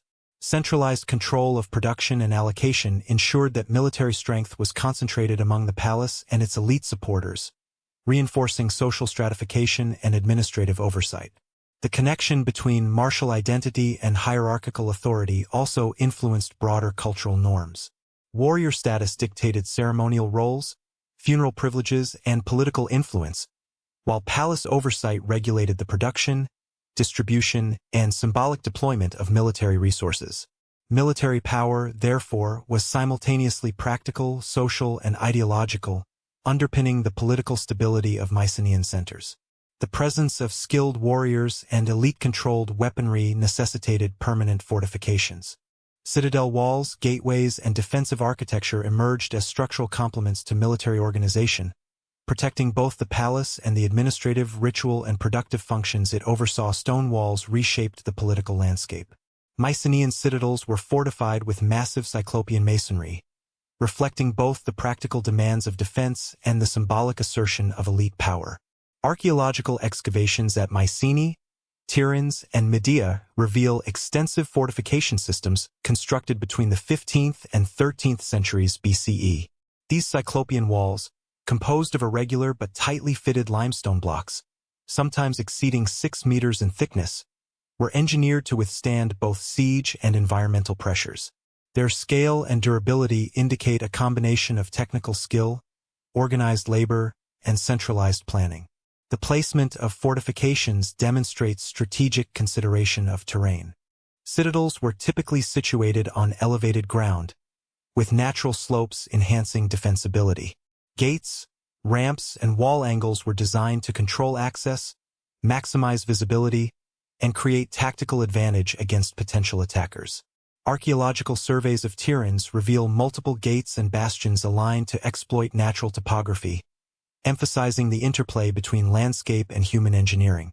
Construction techniques reflect coordinated labor under palace oversight. Quarrying, transport, and assembly of massive stones required extensive workforce mobilization, logistical planning, and technical knowledge. Linear B tablets indicate allocations of labor and resources for palace projects, supporting the hypothesis that fortifications were state-sponsored undertakings. The integration of workshops, storage, and residential structures within citadels further demonstrates the administrative complexity supporting defensive infrastructure. Fortifications served both practical and symbolic purposes.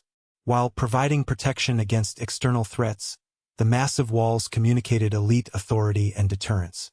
Their imposing presence reinforced the hierarchical structure of society, projecting power to surrounding communities and rival polities. Cyclopean masonry thus functioned as both military architecture and ideological statement, legitimizing the wanaks and palace officials. Evidence of defensive design includes towers, bastions, and postern gates, allowing for controlled movement of troops and materials. Archaeological analysis suggests the use of parapets, battlements, and narrow passages to regulate access and enable coordinated defense. Strategic integration of these elements demonstrates sophisticated understanding of military engineering and organizational capacity. Fortifications were complemented by internal security measures. Citadel layout included protected storage magazines, administrative quarters, and residential spaces for elite families, ensuring continuity of governance during sieges. Palatial oversight extended to provisioning and maintenance, with linear B records documenting food, weaponry, and labor for defensive readiness. This integration highlights the interdependence of military, administrative, and economic systems. The political implications of fortification construction were significant. Citadel walls reinforced territorial control, defined boundaries, and projected authority beyond immediate settlements. Their scale and visibility discouraged rebellion and signaled the capacity of Mycenaean elites to mobilize labor and resources effectively. Defensive architecture thus contributed to both internal cohesion and external deterrence. Cyclopean walls also facilitated offensive capabilities. Elevated citadels served as bases for expeditionary operations, surveillance, and regional oversight.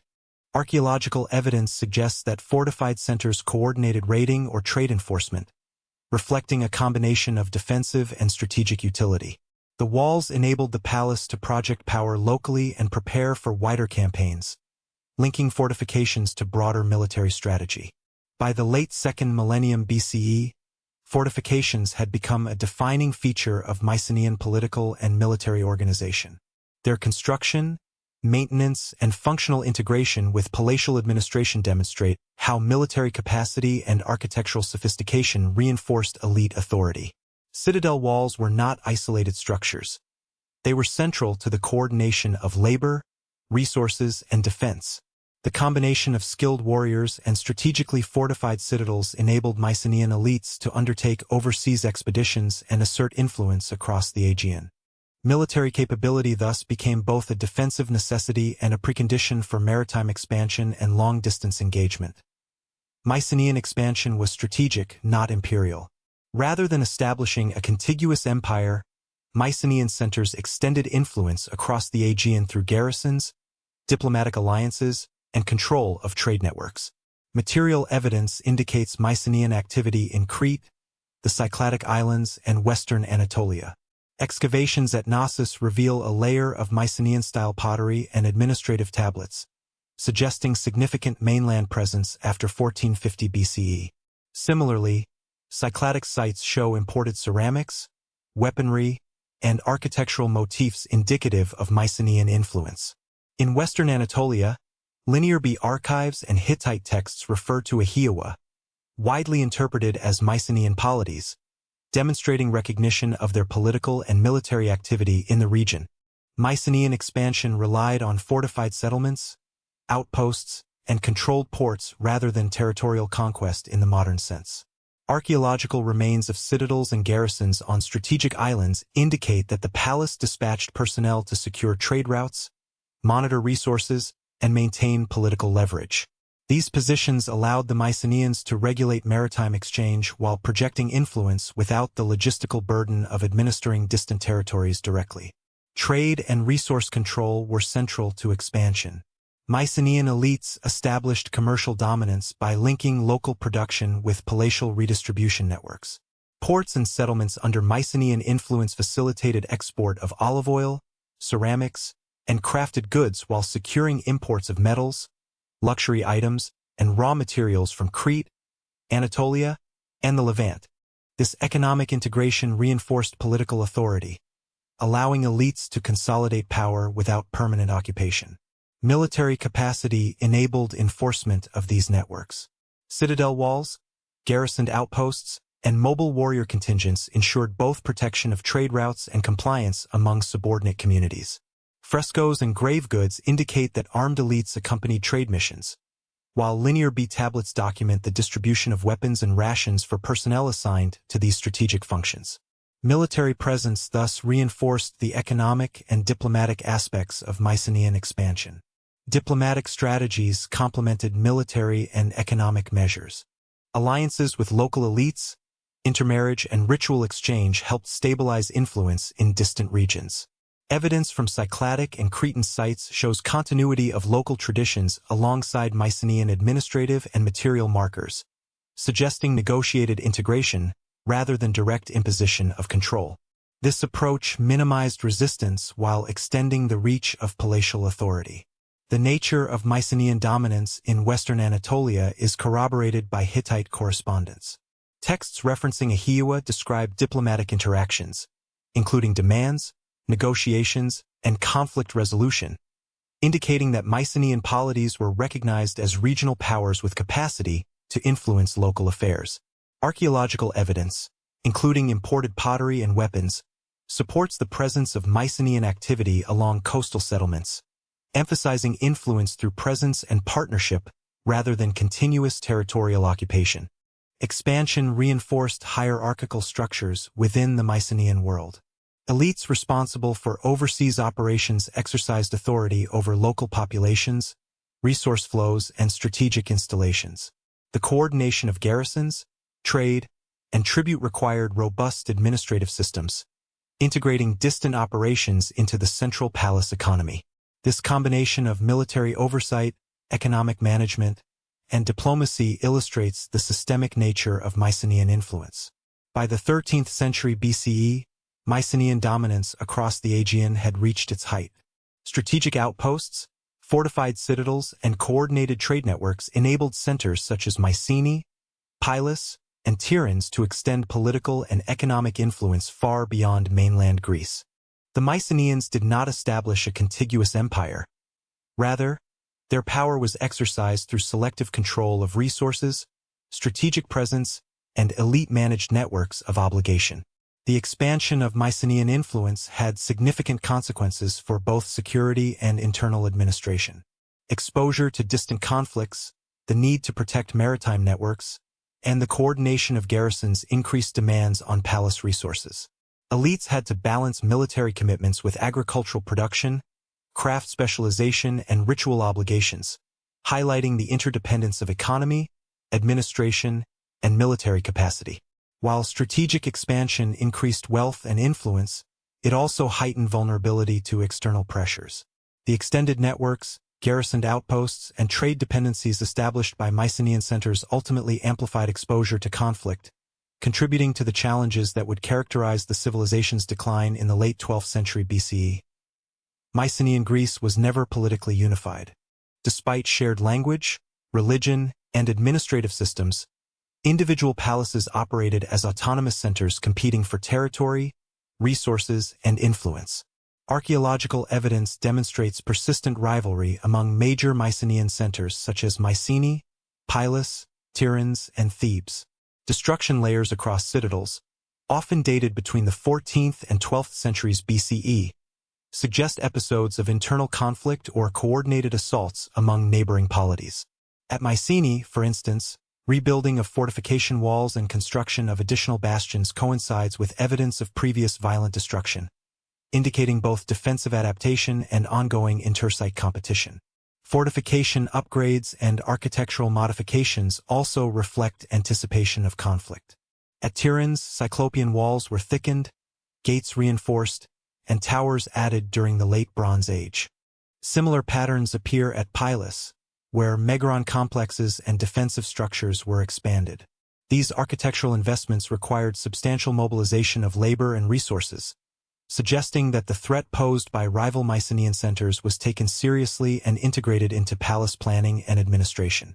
Economic and territorial competition drove rivalry as well.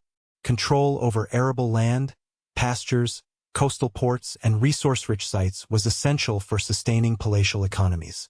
Linear B tablets from Pylos indicate meticulous recording of agricultural output and labor assignments, emphasizing that production and distribution were tightly linked to the palace's capacity to support elite households, workshops, and garrison forces. Competition for these assets could escalate into violent confrontation, as suggested by burn layers and evidence of sudden abandonment at contested sites. Elite identity reinforced interpolity tensions. Warrior aristocracies, whose status depended on martial skill and possession of weapons, were invested in asserting dominance over neighbors. Funerary assemblages, including weapons, chariots, and armor, illustrate the role of martial prestige in establishing claims to power and deterring rivals. Grave Circle A at Mycenae, for example, demonstrates accumulation of wealth and weaponry in ways that reflect both local authority and broader competition for recognition among elites. Rivalry extended beyond military confrontation to control over trade and maritime routes. Strategic islands and coastal settlements acted as nodes in Mycenaean economic networks. Control of these points ensured access to imported metals, luxury goods, and commodities critical to palace economies. Competition for such nodes may have intensified regional hostilities, with fortified outposts functioning both as commercial stations and defensive positions against rival centers. Evidence from pottery distribution and architectural imitation further supports competitive dynamics. Centers frequently adopted or adapted construction techniques, artistic motifs, and administrative methods from one another, reflecting both emulation and contestation. Standardization of certain products, particularly weapons and ceramics, may have been influenced by the need to maintain prestige and practical advantage over neighboring polities, emphasizing rivalry as a driver of cultural as well as military development. Despite competition, there were instances of negotiation and indirect interaction. Diplomatic marriages, tribute arrangements, and ceremonial exchange likely mediated conflicts at times. However, these measures operated within a framework dominated by palace authority and elite prerogatives, reinforcing hierarchical control while managing interpolity tensions. Linear B records, while primarily administrative, suggest allocations for personnel and goods that may have facilitated such interactions. By the 13th century BCE, persistent rivalry had shaped both the physical and social landscape of mainland Greece. Destruction and reconstruction cycles, reinforced fortifications, and elite displays of martial wealth illustrate a system in which autonomous centers competed for dominance while maintaining shared cultural and administrative norms. The decentralization of authority, while facilitating local autonomy, also made Mycenaean Greece vulnerable to broader external pressures.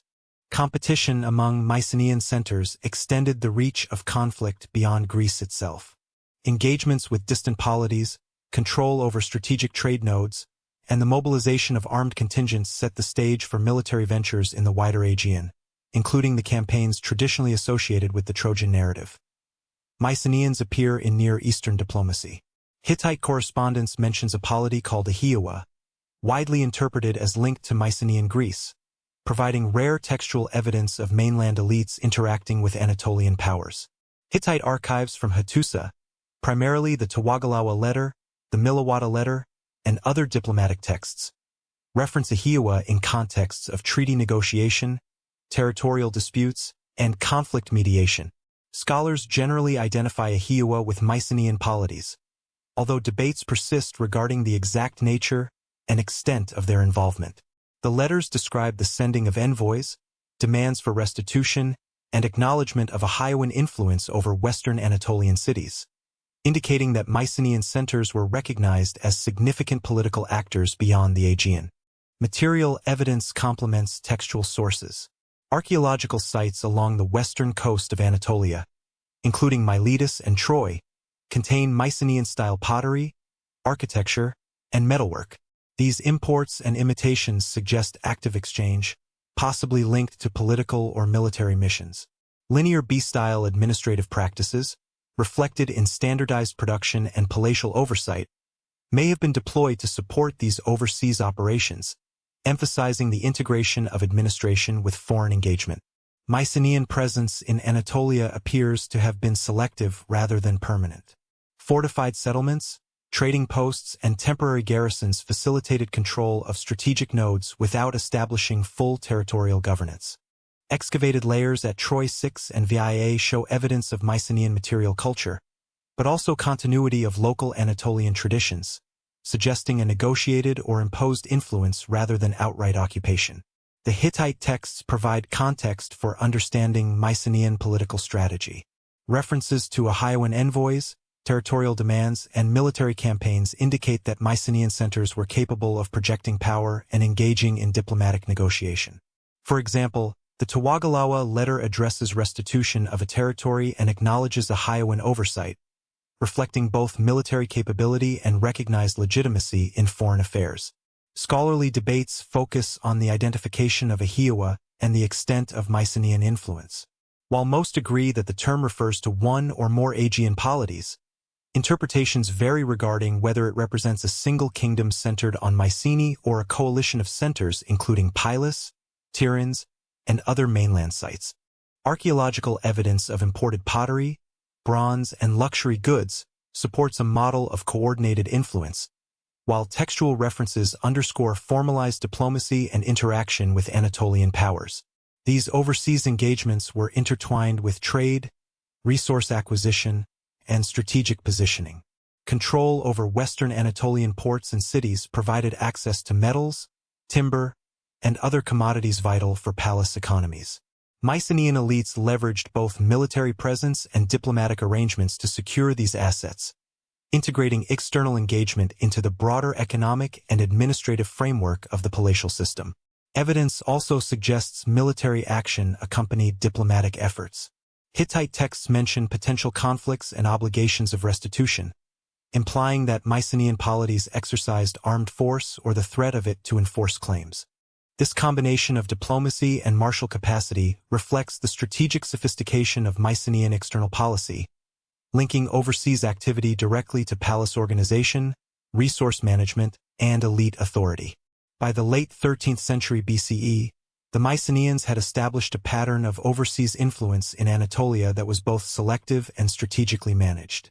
Fortified outposts, controlled trade, and diplomatic recognition provided leverage over key territories while limiting the logistical challenges of permanent occupation. Their interactions with Hittite authorities illustrate that Mycenaean power extended beyond the Aegean, encompassing a combination of economic, military, and political instruments. While Hittite texts and material evidence document these interactions, later Greek tradition reshaped and mythologized Mycenaean campaigns in Anatolia. The events associated with Aegean became embedded in the epic narratives of the Trojan War, transforming historical engagement into cultural memory that influenced Greek literary and ritual practice for centuries. This was the height of Mycenaean control. Palatial centers achieved unprecedented administrative efficiency, economic coordination, and political authority, consolidating their dominance across mainland Greece and the Aegean. During the 14th and 13th centuries BCE, Mycenaean palaces, particularly Mycenae, Pylos, Tiryns, and Thebes, exhibited centralized administration supported by advanced bureaucratic systems. Linear B tablets from Pylos and Knossos document detailed records of land allotments, personnel, livestock, and craft production. These records reveal a sophisticated capacity to mobilize human and material resources, allocate labor, and coordinate tribute and surplus distribution. Administrative structures maintained order across extensive estates, demonstrating that authority was exercised through documentation and systematic oversight rather than purely personal rule. Economic centralization underpinned political stability. Palatial authorities regulated agricultural production, craft specialization, and trade flows, ensuring that surplus supported elite households, military contingents, and ritual obligations. Tablets indicate allocation of rations for workers and warriors, distribution of raw materials to workshops, and control over exports, including olive oil, ceramics, and luxury goods. This integration of economic and administrative functions strengthened palace capacity to sustain both everyday governance and extraordinary operations, including overseas missions and defensive initiatives. Military organization was similarly consolidated. Garrisoned fortifications, elite-controlled weaponry, and trained contingents provided security for resources, citadels, and trade networks.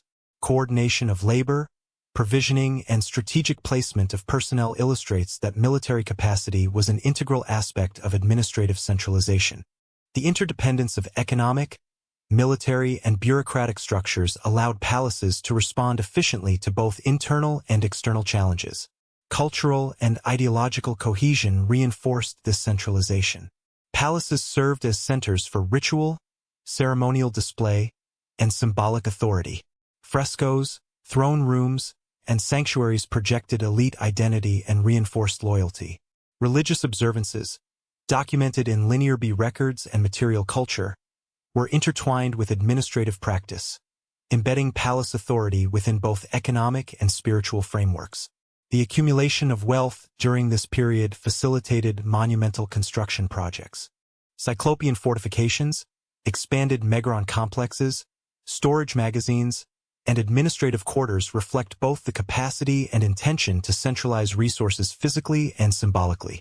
Architectural investment was complemented by material control, including bronze for weapons, gold for ceremonial items, and imported goods for luxury display.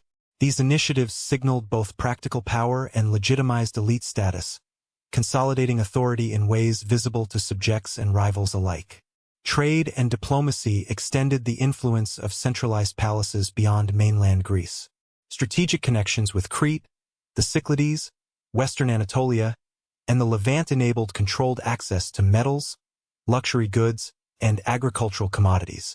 Palatial administration coordinated these networks, ensuring that trade supported political objectives, military readiness, and elite consumption. Linear B inventories and archaeological evidence demonstrate the systematic integration of external exchange into centralized economic planning. Despite apparent stability, underlying vulnerabilities were present. Centralized control depended on continuous resource flow, labor mobilization, and coordination of dispersed estates. Environmental constraints, including soil variability and dependence on maritime networks for imports, created potential points of disruption. Similarly, elite competition, interpolity rivalry, and exposure to external threats imposed ongoing stress on administrative and military systems, highlighting the delicate balance sustaining peak palatial authority. Palatial centralization also shaped social hierarchy. Warrior elites, craft specialists, and administrative officials operated within a clearly defined structure, their roles codified in both material culture and textual records. The integration of labor, tribute, and redistribution reinforced social stratification, with authority emanating from the wanax and supported by a bureaucracy capable of sustaining long-distance coordination and elite prerogative. By the mid-13th century BCE, Mycenaean palaces had reached a zenith of economic, military, and administrative efficiency. The combination of centralized record-keeping, controlled trade, martial capacity, and ritual authority enabled palaces to maintain stability across a fragmented landscape. Material wealth, architectural investment, and bureaucratic rigor reinforced elite legitimacy, establishing the conditions for sustained influence and relative security. However, beneath this apparent stability, systemic pressures, environmental limitations, elite competition, and extended networks of trade and garrisoned influence introduced vulnerabilities that would intensify in the later 12th century BCE. These underlying tensions set the stage for both internal crises and external disruptions, foreshadowing the decline of Mycenaean palatial civilization. Mycenaeans participated in elite international culture. Palatial elites were integrated into a network of gift exchange, diplomatic correspondence, and prestige goods that extended from the Aegean to Egypt and the Near East. Evidence for Mycenaean international engagement comes from archaeological, textual, and material sources. Luxury imports, including faience, gold, and finely crafted ivories from Egypt and the Levant, appear in palatial contexts at Mycenae, Pylos, and Tiryns. These items were often curated within administrative and ritual spaces, reflecting both economic value and symbolic significance. Such artifacts indicate that palaces participated actively in the circulation of prestige goods, a system in which material display reinforced political authority and social hierarchy. Hittite texts referencing Aegean provide additional context. While much of the correspondence concerns territorial disputes and restitution, the existence of diplomatic exchanges implies recognition of Mycenaean centers as legitimate political actors capable of negotiation. Envoys, gifts, and formalized communication demonstrate that Mycenaean elites engaged with foreign powers according to established diplomatic conventions, integrating international relations into palace administration. Linear B records, while primarily administrative, corroborate the management of resources destined for foreign engagement. Allocations of metals, textiles, and provisions suggest that palaces prepared and controlled shipments intended for exchange with foreign courts or allied polities. The standardization of such processes ensured that the symbolic and material value of gifts reinforced the prestige of the sending palace, demonstrating both wealth and organizational capacity. Material evidence underscores the performative aspect of diplomacy. Imported luxury items were displayed within megaron complexes, sanctuaries, and elite residences, signaling connections to distant powers and reinforcing hierarchical authority. Frescoes and carved reliefs depict ceremonial contexts in which gifts and tribute may have been presented, emphasizing the integration of international prestige into domestic social and political structures. Participation in this international network also facilitated economic advantages. Access to exotic materials, timber, precious metals, and luxury textiles supported palatial workshops and craft specialization. The import of raw materials enabled the production of weapons, ceremonial objects, and finely decorated pottery, linking diplomatic engagement with domestic production and reinforcing elite control over both symbolic and practical resources. The circulation of prestige goods created reciprocal obligations and expectations. Palatial centers extended influence through exchanges that reinforced alliances, acknowledged status, and mediated potential conflicts. Diplomatic gifts were not neutral. They codified relationships and indicated recognition of rank and power. Archaeological patterns of distribution suggest that these interactions were carefully managed, with elite oversight ensuring that both material and symbolic outcomes aligned with palace objectives. Egyptian sources offer indirect corroboration of Mycenaean participation. Finds of Aegean-style ceramics and weaponry in New Kingdom contexts suggest recognition of Mycenaean material culture in elite circles abroad. While textual references are limited, the presence of imported objects demonstrates that Mycenaean centers were integrated into broader networks of exchange, connecting the Aegean to long-distance diplomatic and economic systems. Despite these advantages, integration into international networks introduced systemic risk. Dependence on trade routes, elite recognition, and the steady flow of exotic materials made palaces vulnerable to disruption. Political instability, maritime insecurity, or regional conflict could compromise access to key resources, exposing underlying fragilities in an otherwise centralized and robust system. The interdependence of domestic administration, military capacity, and international engagement created a high-stakes environment where localized problems could cascade across networks. By the 13th century BCE, Mycenaean palaces had established sustained participation in elite international culture.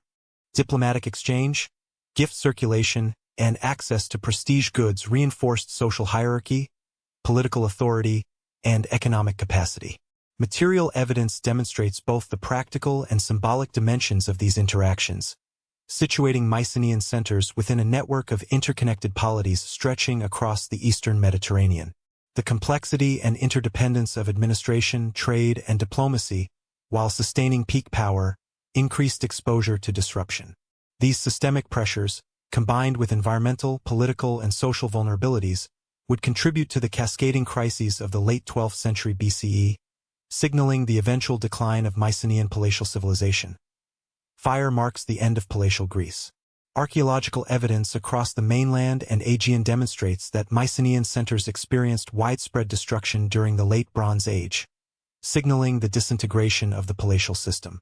Excavations at key Mycenaean citadels, including Mycenae, Tiryns, Pylos, Thebes, and Iolcos, reveal extensive destruction layers dated between 1250 and 1100 BCE. Burnt masonry, collapsed walls, charred organic remains, and abandoned debris fields characterize these strata, indicating episodes of rapid and often violent collapse. Stratigraphic analysis shows that these events were neither uniform nor simultaneous. Rather, destruction occurred in multiple waves across different regions, suggesting a combination of localized conflicts and broader systemic pressures. At Mycenae, evidence from the late Helladic 3C layers indicates substantial damage to the citadel's core, including the megaron, storage magazines, and surrounding domestic quarters. Archaeologists uncovered collapsed walls, charred timber beams, and concentrations of weapons, implying both internal destruction and the potential impact of external assault. Similarly, at Pylos, excavations revealed charred administrative buildings and disrupted Linear B archives, suggesting that palace bureaucracy was interrupted by violent events, contributing to the breakdown of central control.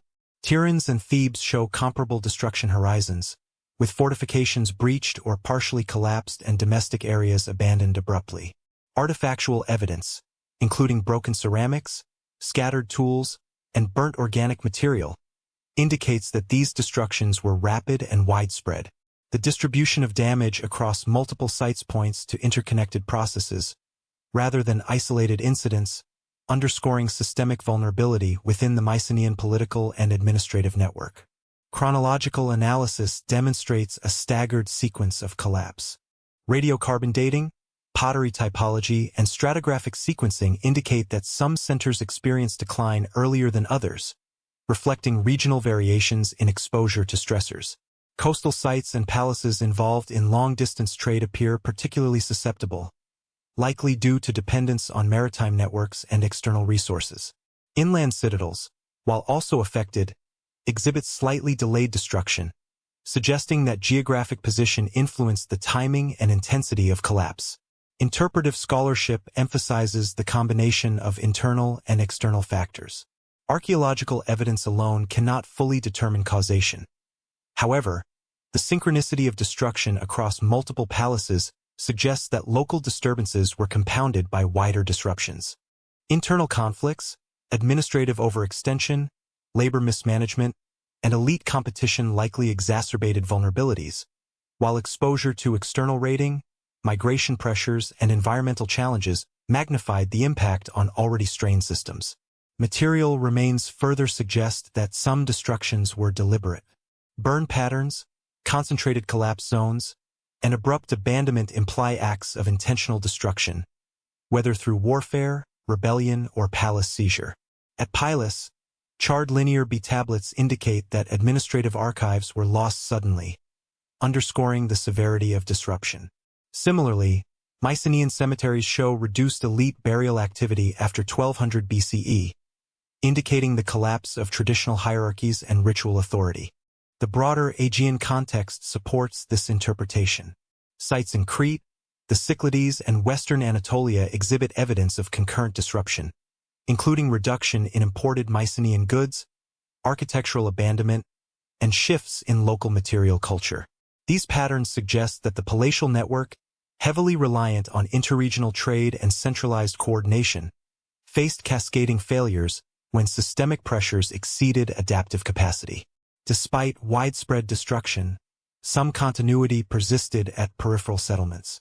Smaller communities often maintained local subsistence, craft production, and social organization, albeit at reduced scale and complexity.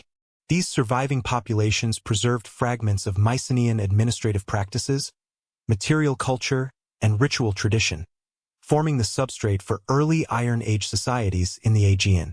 While fire and destruction mark the material endpoint of palatial Greece, these archaeological layers represent only part of a multifaceted collapse.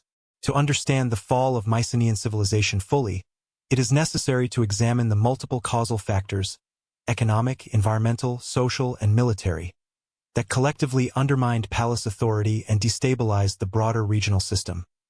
Archaeological, climatological, and textual evidence suggests that systemic stresses contributed significantly to the decline of palaces across mainland Greece. Paleoclimatic studies, including pollen analysis and sediment cores, indicate periods of reduced rainfall and cooler temperatures in the late 13th century BCE. These environmental shifts would have impacted agricultural productivity, limiting grain and olive yields critical for sustaining elite households, workshops, and military forces. Variability in local soil fertility and dependence on marginal land exacerbated these pressures, reducing the resilience of palatial economies to climatic fluctuations.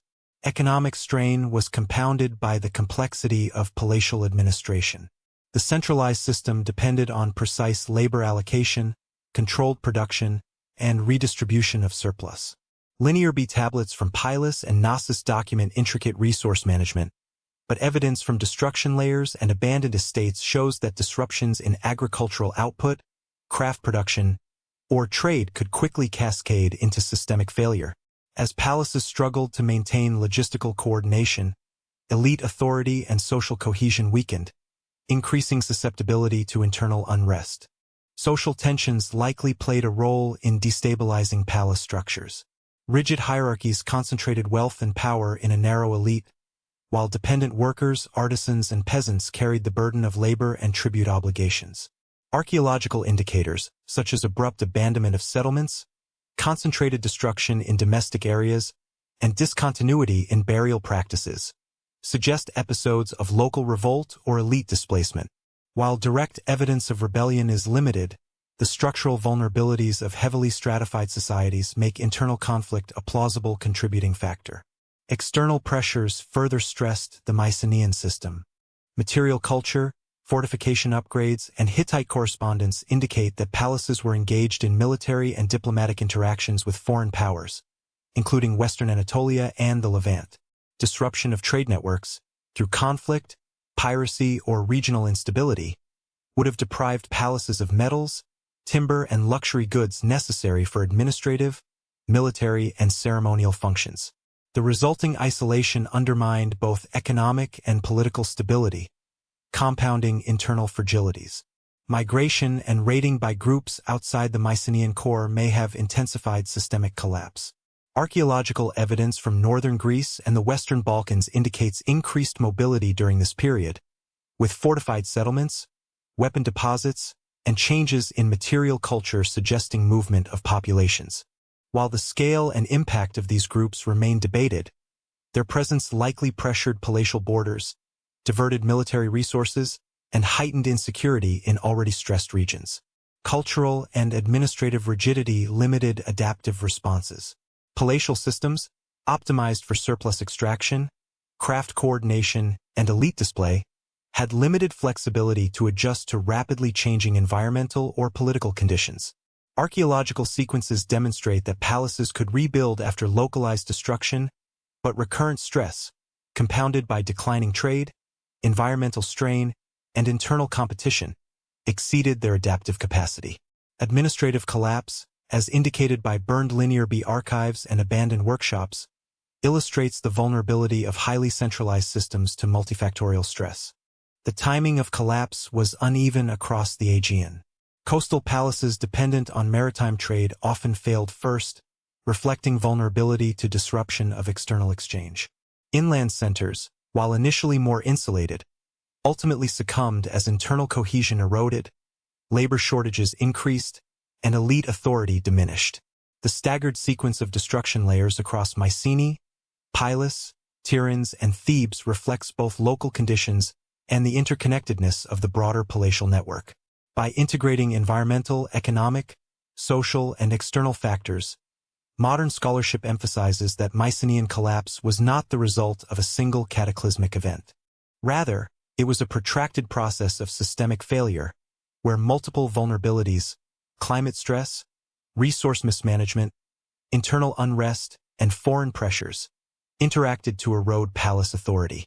The cumulative effect was the abandonment of administrative structures, decline in long-distance trade, cessation of monumental building, and reduction in elite ritual practice. With centralized authority weakened and palaces destroyed or abandoned, Mycenaean society fragmented into smaller, autonomous communities. Local leadership and subsistence economies replaced palace control, setting the stage for the early Iron Age, where memory of palatial organization persisted but large-scale centralization had ended. Mycenaean culture endured in altered form. Even as palatial centers collapsed, fragments of their social structures, material traditions, and ritual practices persisted, laying the groundwork for the early Iron Age in Greece. Following the destruction of palaces around 1200 BCE, Greece entered a period often referred to as the Greek Dark Age. Archaeological evidence reveals that while centralized authority vanished, settlement continuity persisted in smaller, more dispersed communities. Excavations in the Peloponnese, central Greece, and the Cyclades indicate that populations reorganized around defensible, agriculturally viable locales, often on a reduced scale compared with palatial centers. Domestic architecture shifted from monumental palatial layouts to simpler, multifunctional structures suitable for subsistence households. Material culture provides further evidence of continuity.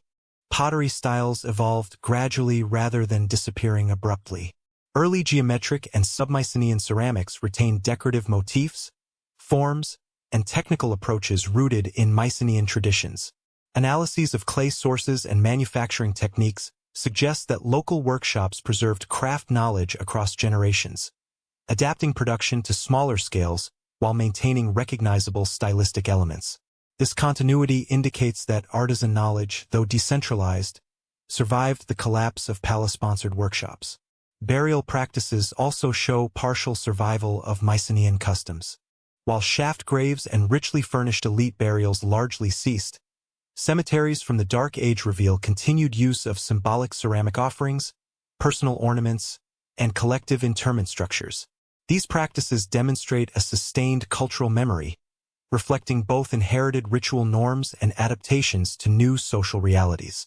Funerary continuity suggests that notions of lineage, status, and religious observance were transmitted even without centralized palatial authority. Oral tradition played a critical role in the survival of Mycenaean memory. Epic narratives, hero legends, and genealogical accounts, though transmitted without written documentation, preserved elements of Mycenaean social, political, and martial culture. These narratives maintained awareness of heroic ideals, palace hierarchies, and interpolity conflicts, providing a foundation for later Greek epic poetry.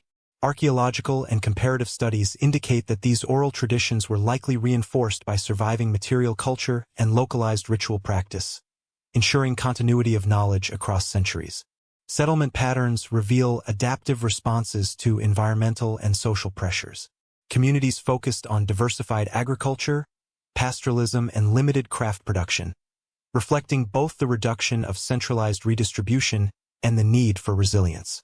Coastal sites retained some maritime activity, though long-distance trade networks shrank.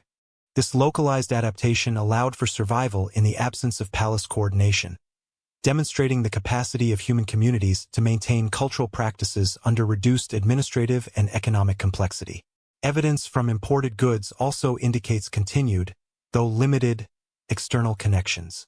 Small-scale trade with Cyprus, Crete, and the Levant persisted in certain regions, facilitating access to essential materials such as metals and luxury items. These interactions, while diminished relative to the palatial period, helped sustain craft practices, ceremonial activity, and elite display. This partial international integration contributed to cultural continuity despite systemic collapse. The persistence of Mycenaean legacy in the Dark Age is thus multifaceted. Settlement continuity, pottery production, burial customs, craft knowledge, oral tradition, and localized trade collectively maintained aspects of palatial society. Although centralized administration, linear biliteracy, and hierarchical elites disappeared, the cultural substrate of Mycenaean Greece survived in altered form, shaping subsequent social, economic, and ideological development.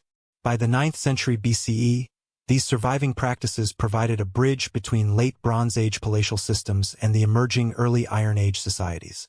Communities increasingly developed regional leadership structures, small-scale fortifications, and renewed craft specialization, drawing on inherited skills and organizational memory. This continuity underscores that collapse did not equate to cultural extinction. Rather, Mycenaean traditions were reinterpreted to suit new conditions. While material and social practices persisted, later Greek societies actively reinterpreted the Mycenaean past. These reconstructions, informed by memory, legend, and selective transmission of knowledge, would shape the narrative of heroic age and influence the ideological imagination of classical Greece. Before you leave, subscribe to Nightfall History and click the bell icon to receive our daily historical documentary videos. Share your thoughts in the comments. What part of Mycenaean civilization intrigued you the most? Your engagement helps us continue exploring the depths of ancient history, from Bronze Age palaces to the empires that followed.